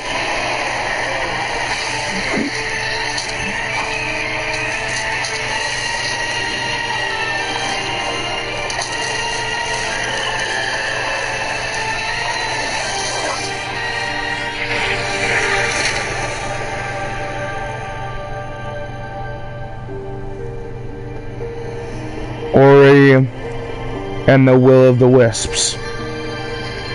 Okay.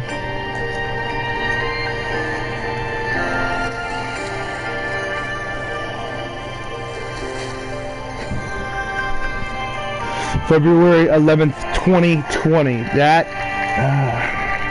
guys are really making me want to buy an Xbox already.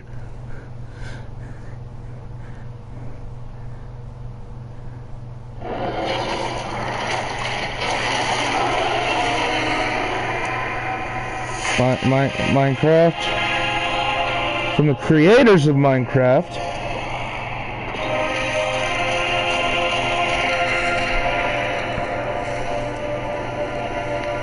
Is it like a DLC?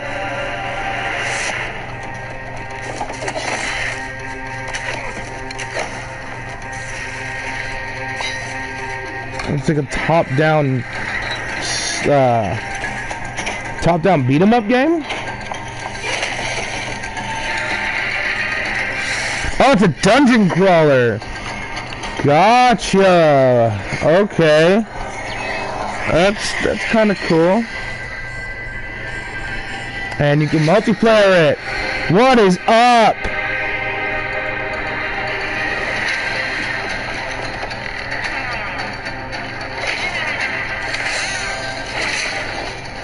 Okay.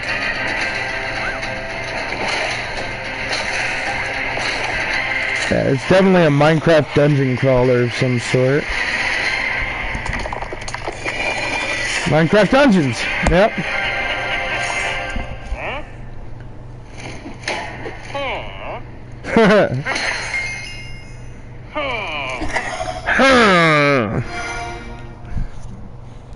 Okay. Please welcome the head of Xbox, Phil Spencer. Yay. Here we go. This is where the magic happens.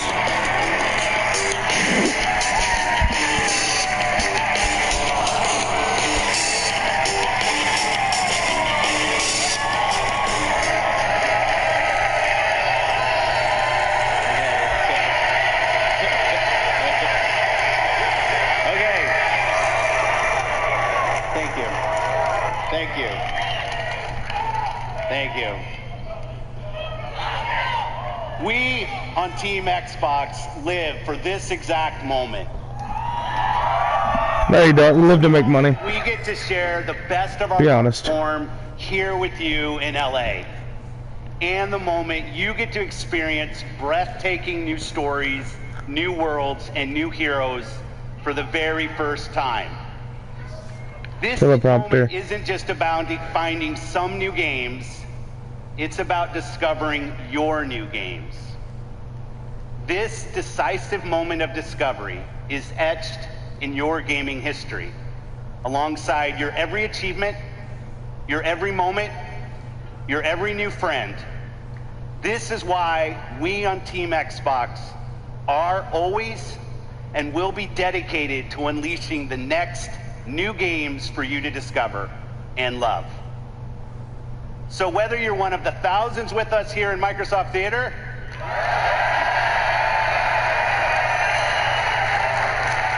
or one of the billions around the world who play games, welcome to E3 2019.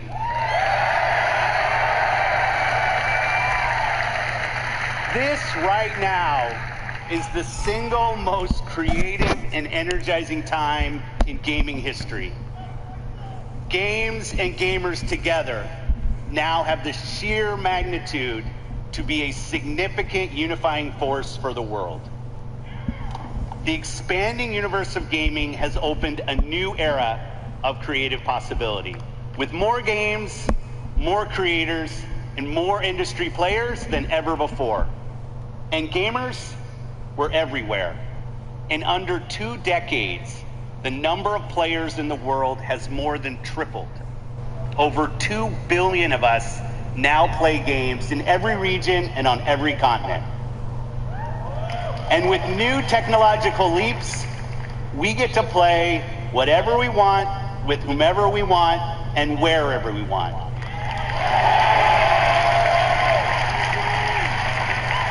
On Team Xbox, every decision is guided by our belief that gaming is for everyone.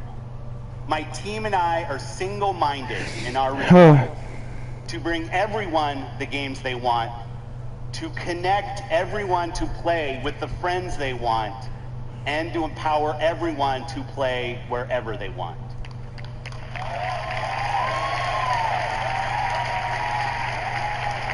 This is why we keep innovating hardware and services. It's why we're uniting communities through crossplay, and it's why we're investing with new distinctive creators. Above all, gaming is for you.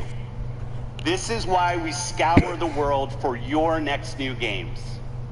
This today is the largest showcase of games on any stage, anywhere this year.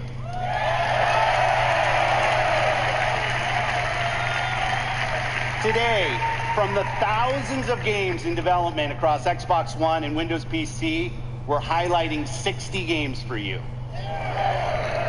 including 14 games from Xbox Game Studios and over 30 games premiering in Xbox Game Pass. In addition to showcasing all of these games over the show, we'll also announce what's next at Xbox Game Studios. Okay. Sharing our expansive plans for streaming, and of course, revealing more about our next new console. Okay. So thank you for joining us today. Let's jump in. Let's do it.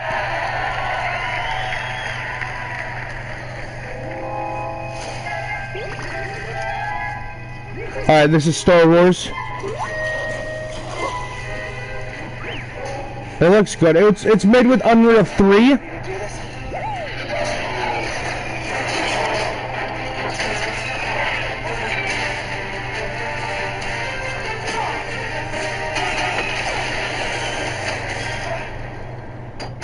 Hey, who are you? Got a name? Cal Kestis. Saw Gerrera. Here on Jedi business. Jedi are dead. Not all of them.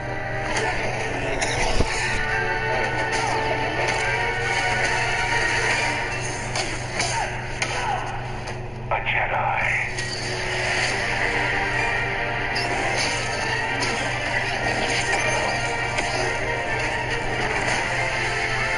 We have to stop them. That's the plan. The Jedi are not yet lost. Hope is not yet lost.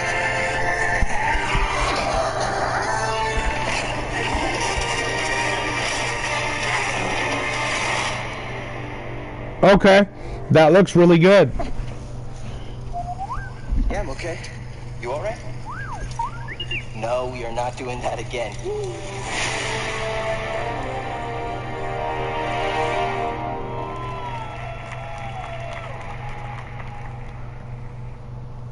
World premiere. Okay.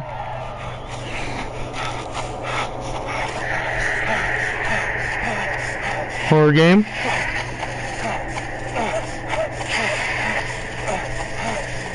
Definitely a horror game.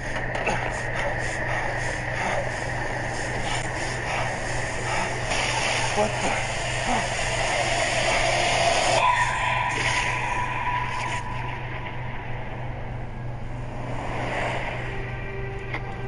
Peter Shannon, 9 went missing on Saturday. Wait a minute. The authorities are organizing a search in the Black Hills forest. Okay, Bullet. Let's find this kid. Wait up, Bullet! Bullet!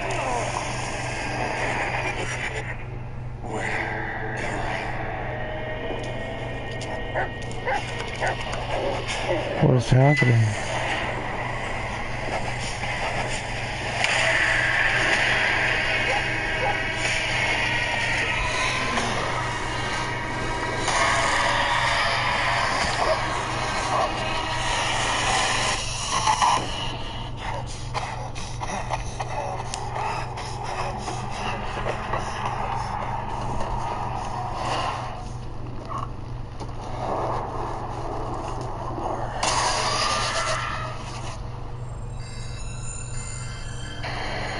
Okay, Bullet. Let's find this kid.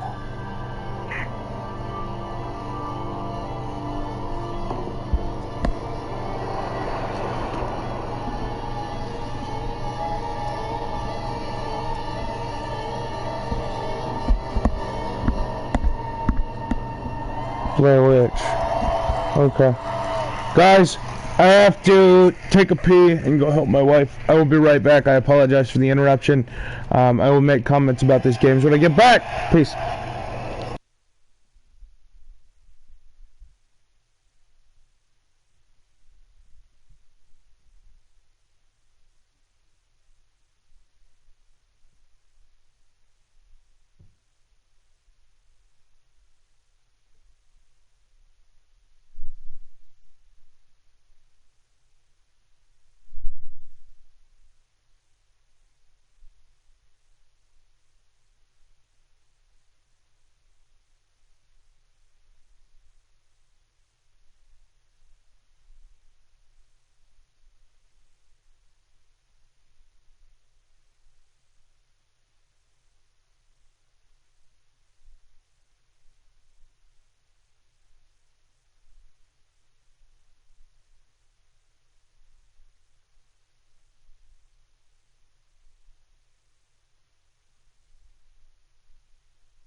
What?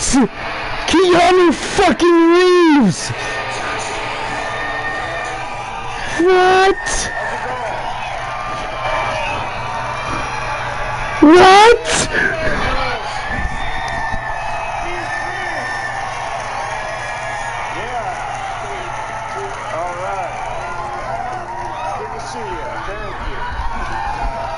It's John motherfucking Wick! I gotta talk to you about something.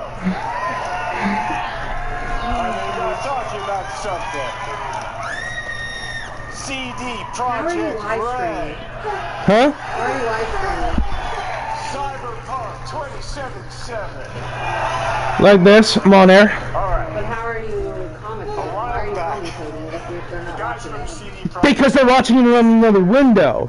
I'm just giving my opinions on it while it happens. I don't have to have the thing open. I can't live stream on YouTube with the PS4, and I can't live stream with YouTube on the PS4. I just can't with YouTube open. I can't. So I have to have a game open so that it won't get copyright struck. Something I knew before, but I was excited by. Okay. And I'm always drawn to fascinating stories. Oh, yes, please. Thank you. Cyberpunk. Okay, what's this out for? The fact that I was charging it.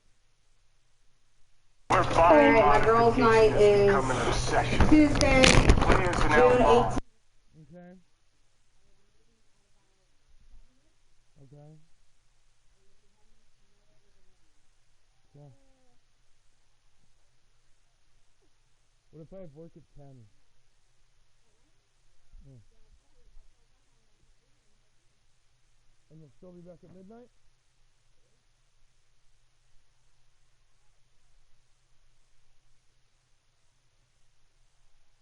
Alright, I'm streaming, remember that. Don't just pop up and share personal information.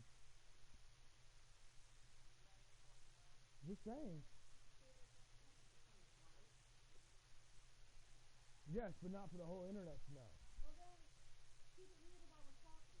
I have been. I need to fucking pee. Okay, let's turn it back on. Yeah, we're back, everybody. We're looking at Cyberpunk 2077. That was fucking Keanu Reeves, aka John motherfucking Wick, on the shit. I will be right back momentarily. I have to pee.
It has been awesome to I am see back, guys. the record-breaking success developers have had in Xbox Game Pass, introducing their games to new players and creating lifelong fans.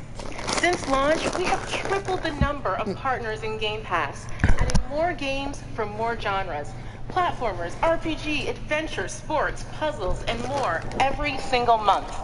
And of course, every Xbox Game Studios title you see today will premiere in Game Pass day one. Okay. We are thrilled to announce new titles coming to Xbox Game Pass on console today, including Batman Arkham Knight, Okay. Metro Exodus, Okay. Hollow Knight, Okay. Borderlands: The Handsome Collection. There you go. There you go. Amazing games that you can start playing today. Okay. Our mission at Xbox is for you to be able to play any game with anyone, anywhere. And we know for many of you that means PC. That is why last month we announced Xbox Game Pass for PC. Okay. Yeah, is that going to be Today, cross-compatible? the Game Pass journey on PC begins. Now, PC players can discover their next favorite game with Xbox Game Pass. We have curated over 100 games just for PC, including favorites like Imperator Rome and Football Manager 2019.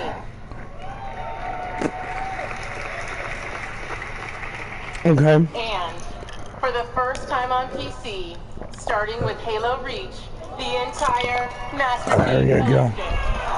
There you go.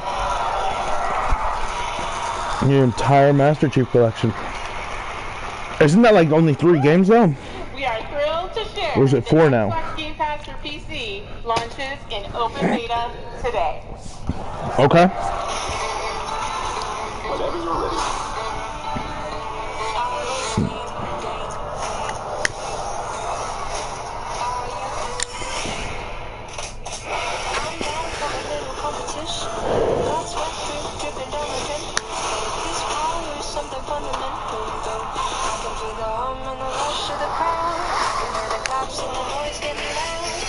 Imperator Rome, Gears 5. Okay. Okay. Ark. Prey, which I want to play Prey. I've been thinking about it and it looks cool. Wolfenstein 2, the new Colossus.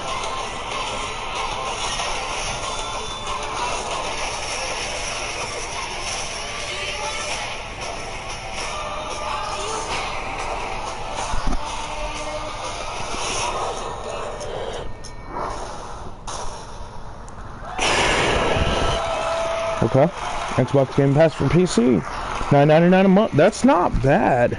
That's like Xbox Game Pass for PC is here now. it's like Try it out by that's like downloading Netflix. the all-new Xbox app on Windows. And if you want it all, we have created a membership just for you. Xbox Game Pass Ultimate. Okay. What does it do? You get everything. Xbox Game Pass for console with over 100 great games. Xbox Live Gold, an unrivaled gaming community. And now, Xbox Game Pass for PC at no additional charge. $14.99 a month. Cool. I'll be right back, guys. Sorry, kids. And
shit, not being told what to do, dumbass.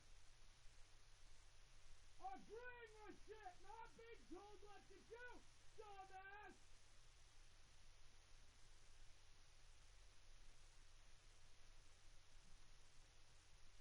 Good, because I'm not doing shit, because you can't listen. Huh?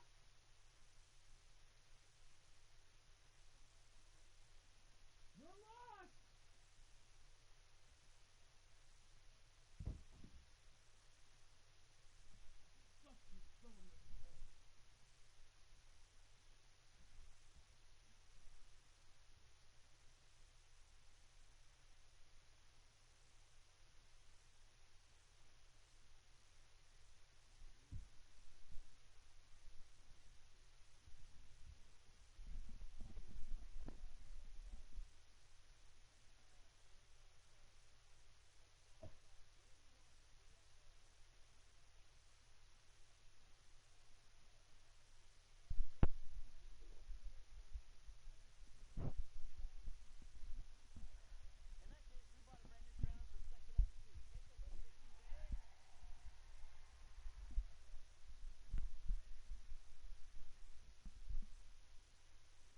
And I'm back.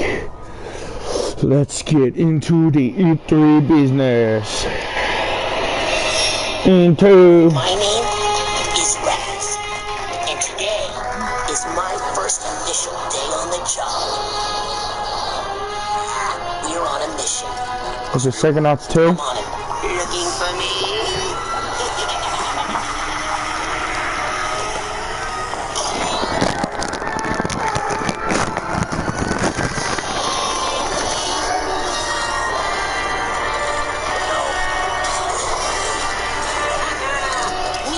Is falling apart. We've lost control of Lobato. I put the old egg in the box and the best thing in the game.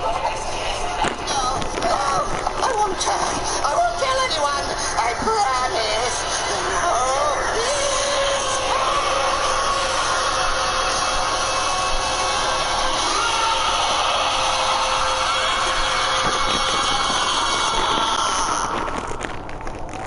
No. Okay. I don't like the Psychonauts franchise, I'm sorry. World premiere.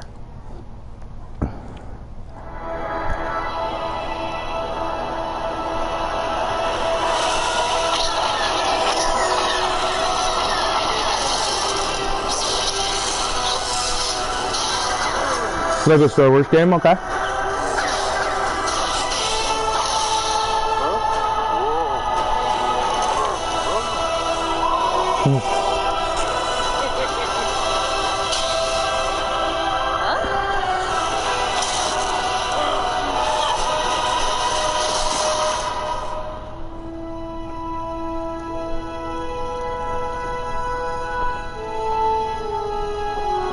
Okay.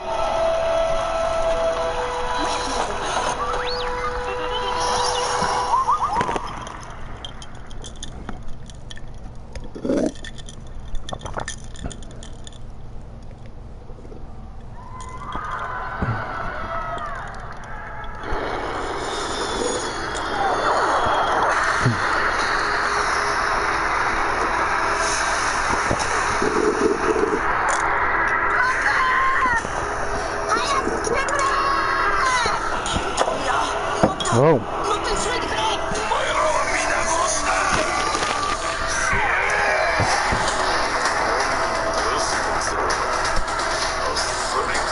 Is this a new Dragon Ball Budokai?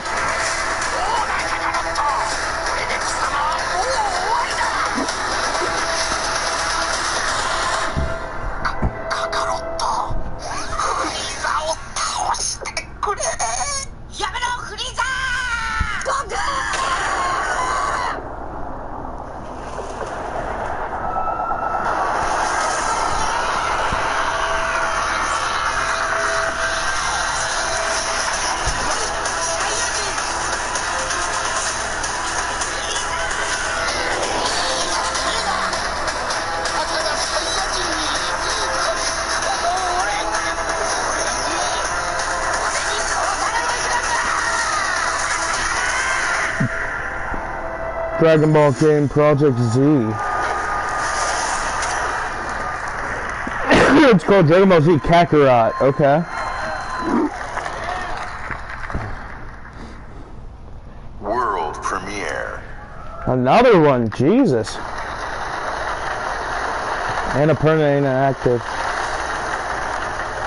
An interactive thriller by Luis Antonio. 12 minutes. I have a surprise for you. Okay.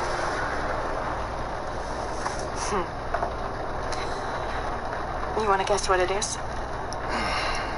This is an outfit for a newborn. You bought it this morning.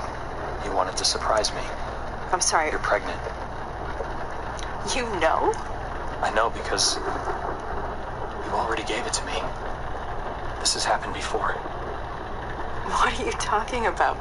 What's going on? Someone is coming. He's going to hurt us. He says you killed your father. I need to know what happened. Why are you doing this? My father died of a heart attack? No, I didn't have anything to do with... Any second now, he's gonna knock on that door. Help me. This isn't happening. This can't be happening. Police, open up. That's him. Did you call the police? We have a warrant. Please open the door. I didn't do anything. We're here to help. Don't listen to him. On your only chance. Open the door, right now. You know me. I love you. You have to believe me. Stop. No. You're under arrest. No. Hey!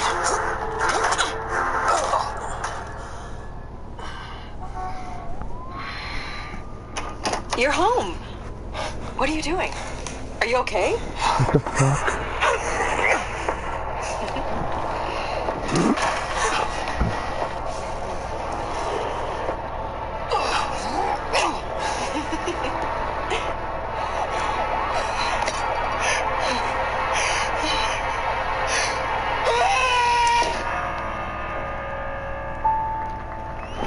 Whoa, okay.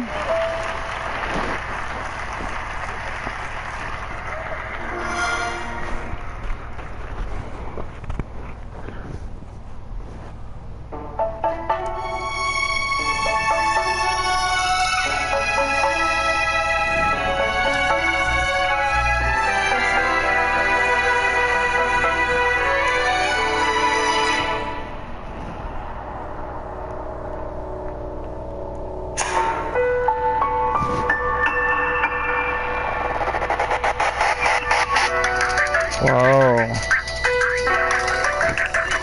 This game looks definitely intriguing. Looks beautiful, first of all.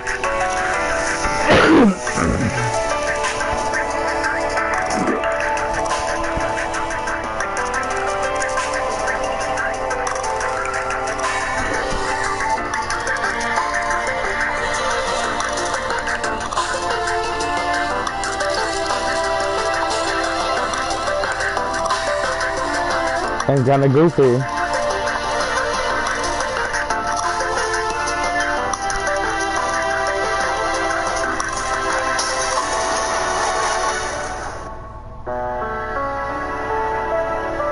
Way to the Woods, coming 2020 for real this time.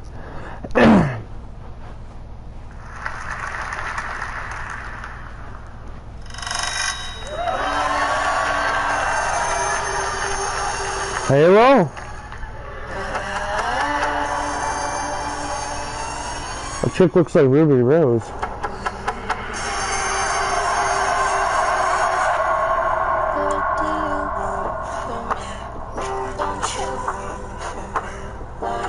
Nope, it's Gears. Okay.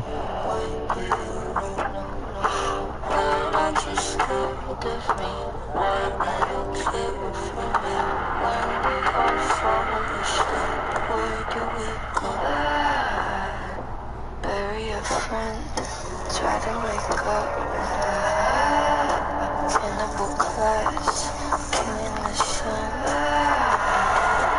Bury a friend.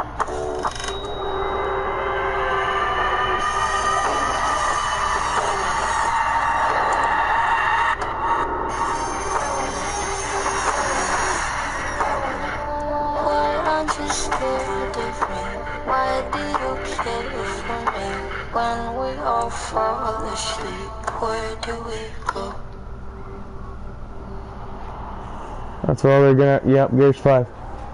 Bounded by blood. From the Coalition, please welcome studio head Rod Ferguson. Here we go.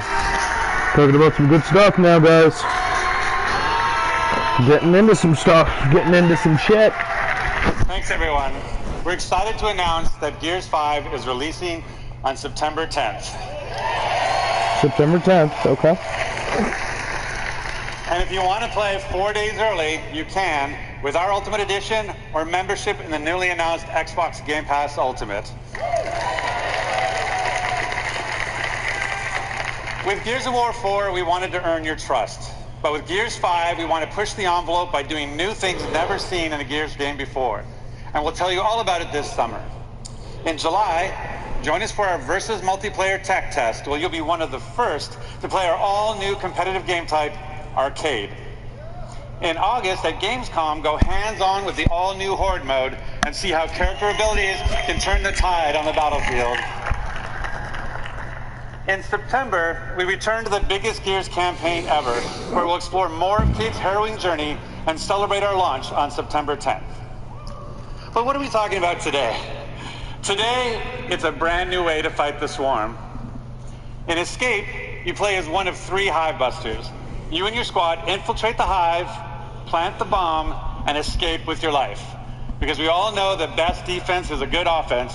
It's everything you love about Gears, turned up to 11.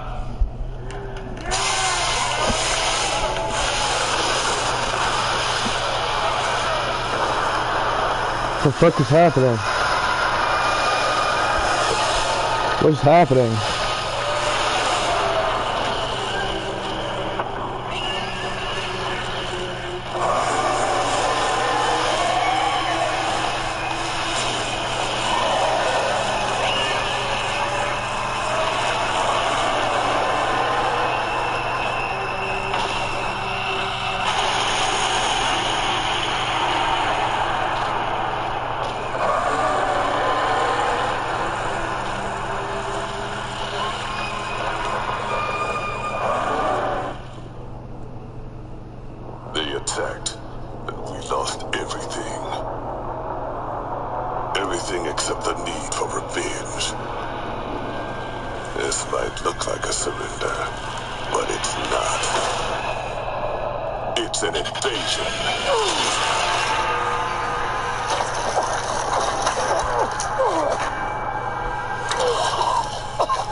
Probably gonna get a copyright strike because of the music, but or demonetized because of the music, but I mean.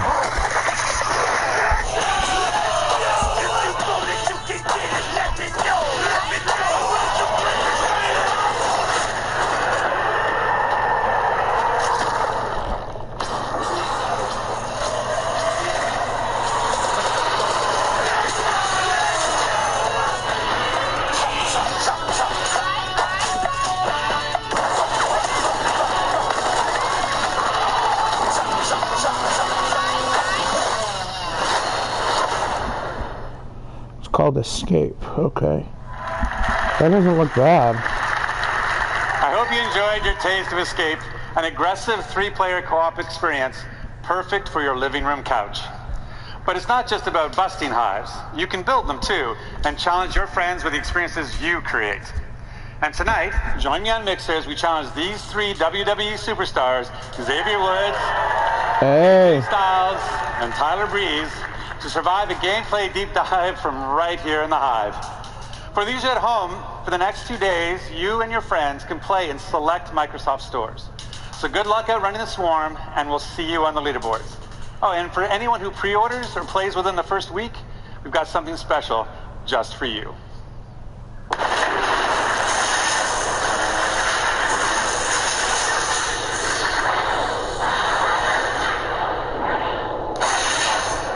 What is that?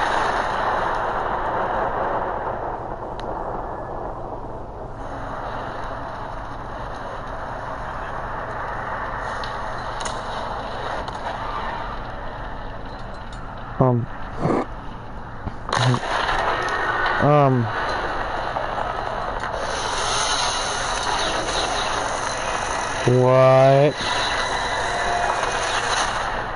What?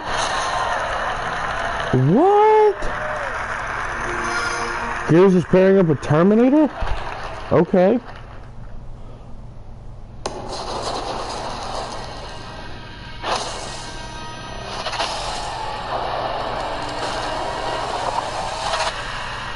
What is that? Elite. Now more elite than ever. World's most advanced controller. Engineering green inside out. Were those buttons on the back kind of like a scuff?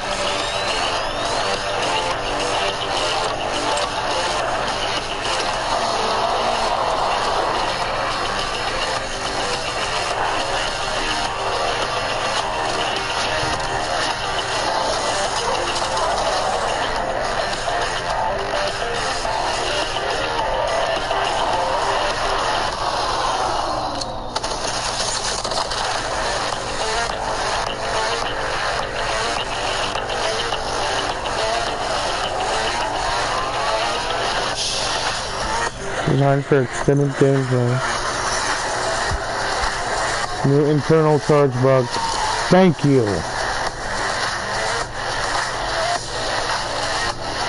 Has to be a scuff controller. There's no way. They must have partnered up with stuff.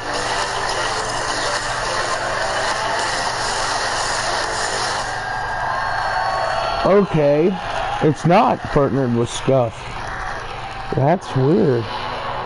Dying Light 2. I love the first Dying Light. When my father saved my life, he told me never to forget who I am, where I come from. But in this place, nobody even wants to know my name. Getting attached is deadly.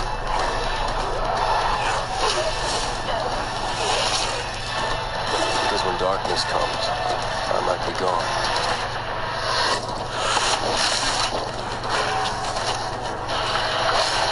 More parkour. The virus tore society apart, but I won't let it turn me into an enemy.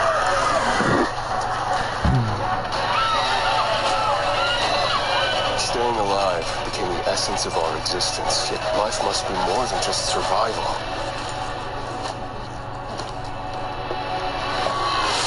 Every day, the disease tries to crush us and make us forget who we are, but I keep fighting. My name is Aiden, and I am infected. Aiden?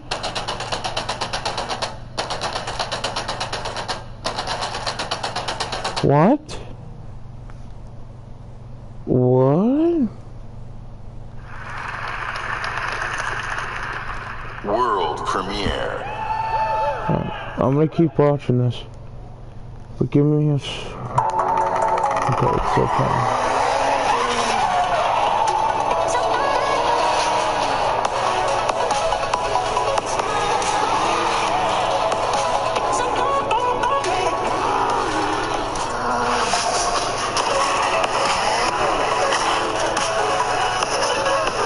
Oh, another new car.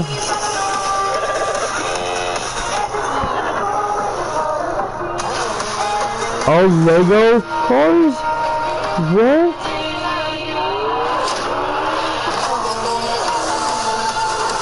What?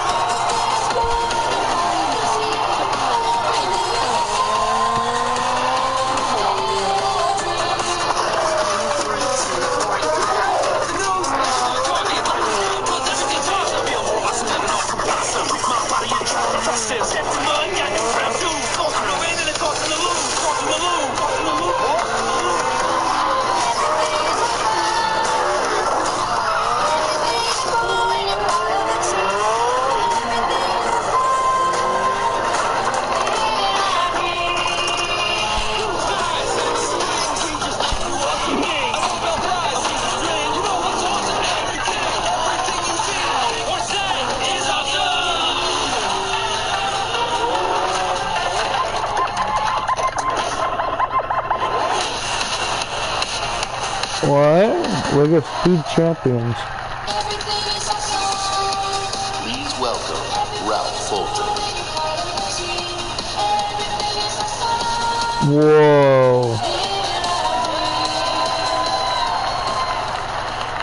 Combine McLaren's passion for design with about 500,000 of Lego's legendary bricks. You get this incredible life-size Lego Speed Champions McLaren Senna. Combine the beauty and freedom of Horizon with the playful fun of Lego, you get the Forza Horizon 4 Lego Speed Champions expansion. You will drive this Senna and more Lego Speed Champions cars in an entirely new world, packed with inventive new challenges, new areas to explore, and loads of bricks to smash. The Forza Horizon 4 Lego Speed Champions expansion launches this week. I'll see you there.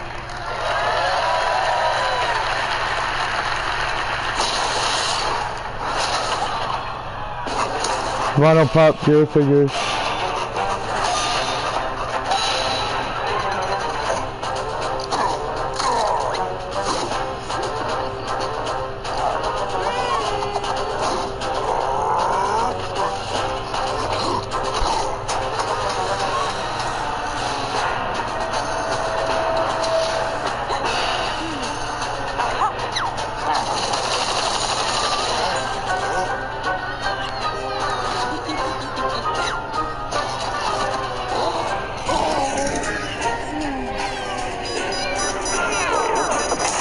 Oh, that's fucked.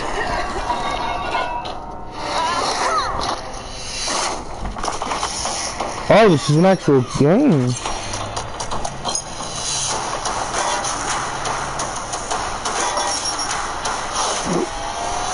Smartphone game? Yep.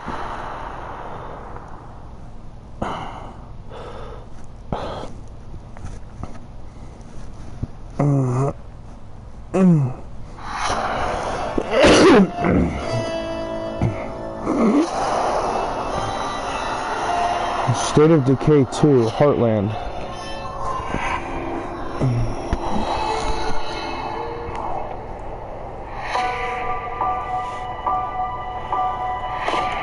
My mission, find the father I never knew. My mission, find a hero I've never met. He hasn't radioed in days. He hasn't been seen since the outbreak. The last time I heard his voice. The last place he was seen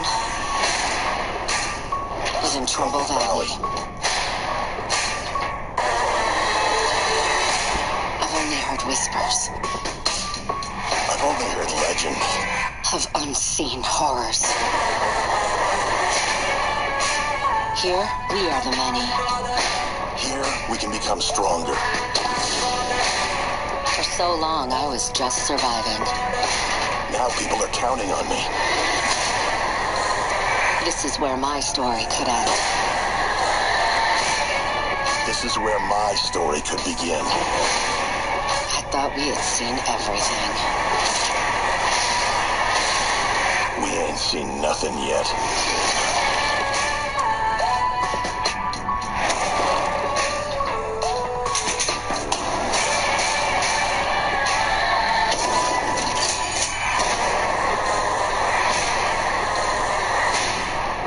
Okay.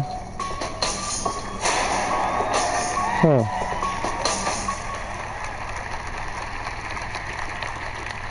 World premiere. Jesus.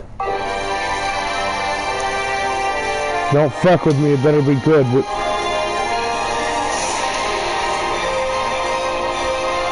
Okay, it's not a Sonic game. Wait.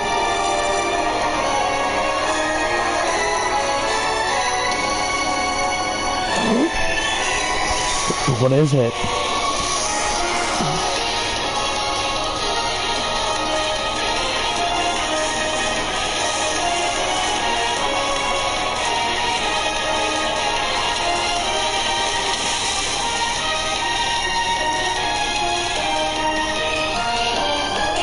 So you're not explaining them much at all.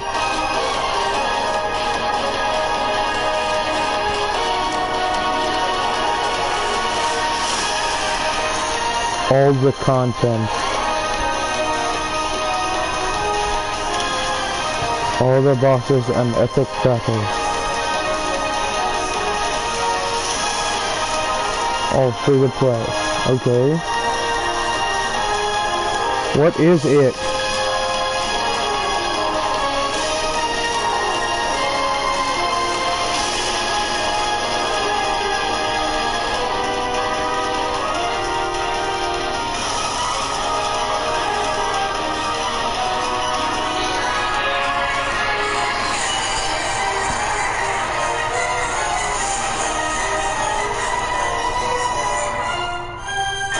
Phantasy Star Online 2. Oh. Gotcha. Those of you who have played Phantasy Star know that this game had influenced many of the most popular games today. So with great delight, we welcome Sega back to our stage and Phantasy Star back on Xbox.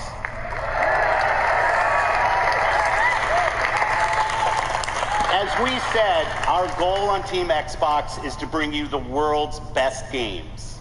Meeting with developers, playing their games, and introducing you to their games, these are the best parts of my job. Back at E3 2017, when I first met with the creators of this next game, they shared their ambition to bring their massively popular game with its passionate community of 650 million PC players to the entire world. I'm happy to announce our partnership with the legendary team at Smilegate. Their approach to game design demonstrates sheer creative boldness. Next year, you'll discover the newest entry in this landmark franchise. On console, for the very first time, only on Xbox. This is Crossfire X. World premiere.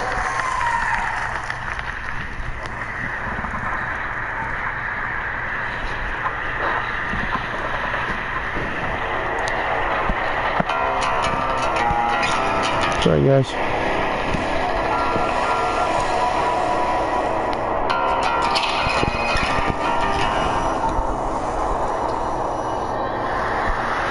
Looks kind of anime-ish. Anime-ish. God, I love photogrammetry. These games is just starting to look fucking gorgeous now.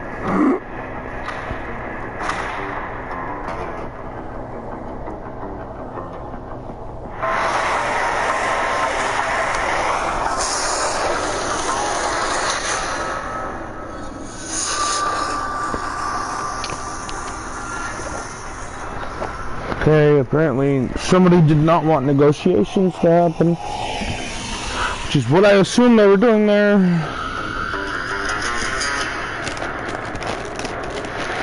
Maybe he did. Oh no, maybe they was done negotiating.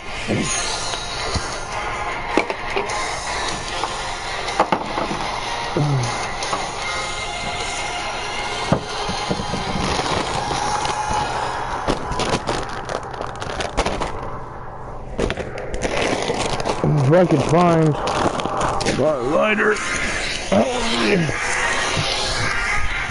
Much appreciated. There it is. God. Alright.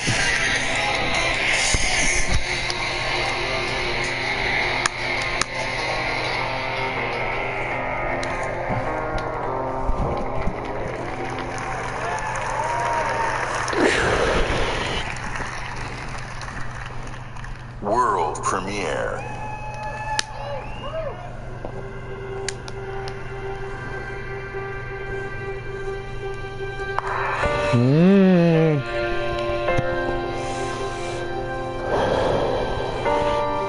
Persona 6, maybe?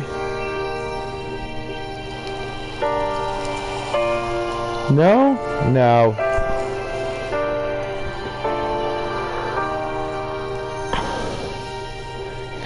Everything that we know is true was a lie. Or we could go with the Amanu games.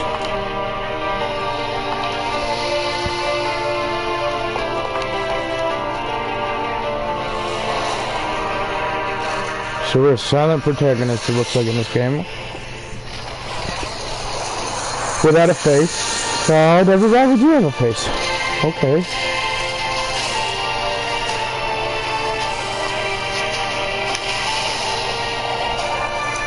Last year could remind me of SAO and like Monster Hunter combined.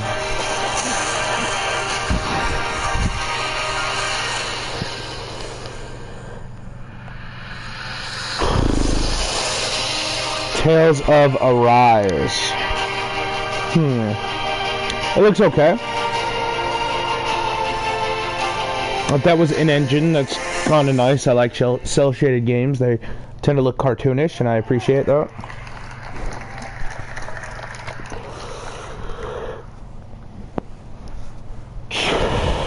Okay.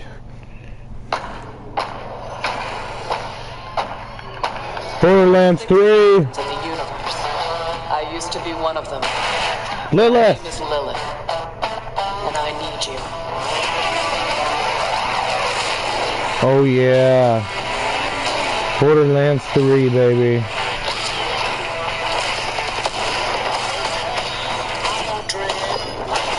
Hey, that was Gage. Or no, Mose. Okay. Flack. I want to be Flack.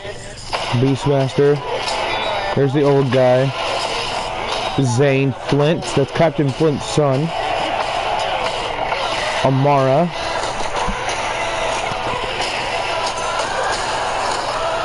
Salute.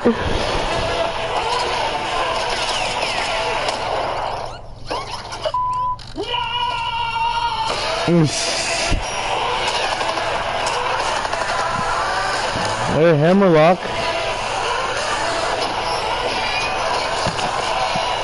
Children of the Vault is a psycho cult. Children of the Vault. Followers demand we join or die. We've got another proposal for them.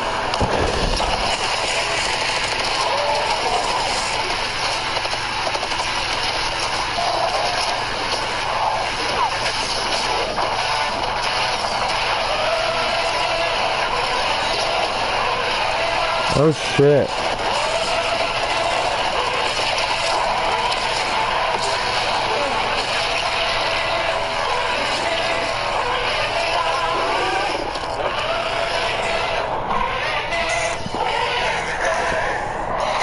Oh yeah. I can't fucking wait. But wait, there's more. Includes the Handsome Collection on Xbox Game Pass, but wait, again, there's even more. Lilith in the Fight for Sanctuary, Borderlands 2 Adventure. Oh! Oh! World premiere. Maybe I should update my game?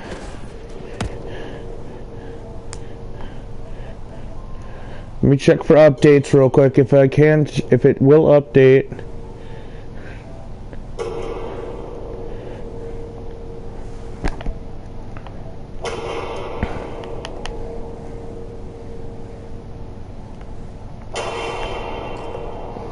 Let me check the PS Store real quick, guys. It might cut me off.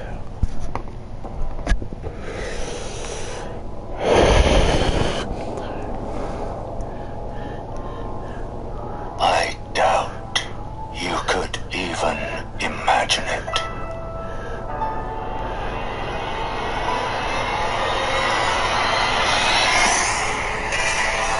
That which commanded the skies. Life, fullest breeze. Alright. So RJ, buddy, bro, RJ is probably on. So I'm gonna add him to the party real quick. Invite players.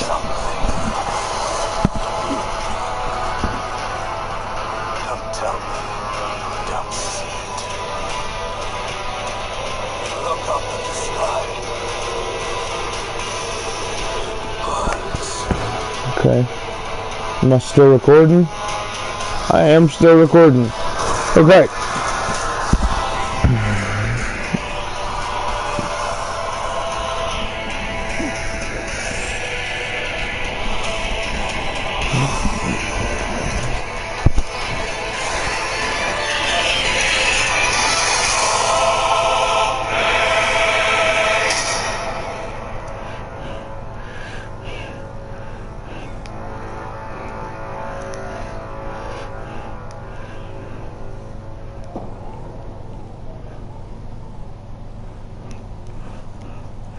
Bandai Namco from Software. I didn't see it, guys, sorry. Please welcome back Phil Spencer. Multinational studios to one-person passion projects. Thousands of Xbox games are in development for you right now. Just today, we showed you 60 games. We are now experiencing an unmatched expansion of creativity on Xbox. Gaming for you means connecting all of these creators to all of you. Last fall, we announced our ambition to empower everyone, everywhere to play by bringing Xbox to the cloud. We will do this in two ways, through Project xCloud and through console streaming. 2 months ago, we connected all Xbox developers to Project xCloud. Today, we invite those of you here at E3 for our first public hands-on of Project xCloud. No. Come on now. To experience the freedom to play right here at this show. And you'll have two ways to stream. There's a new platform feature. Give me a second, guys, sorry. It turns your Xbox One into your own personal and free xCloud server. Whether you're using a console in our data center or your console at home, this October, you'll be able to use our hybrid gaming cloud to play your games wherever you go. Where you play is now entirely your choice. You decide. Alright guys, I'm gonna switch up some stuff real quick. Our next console. Be right back.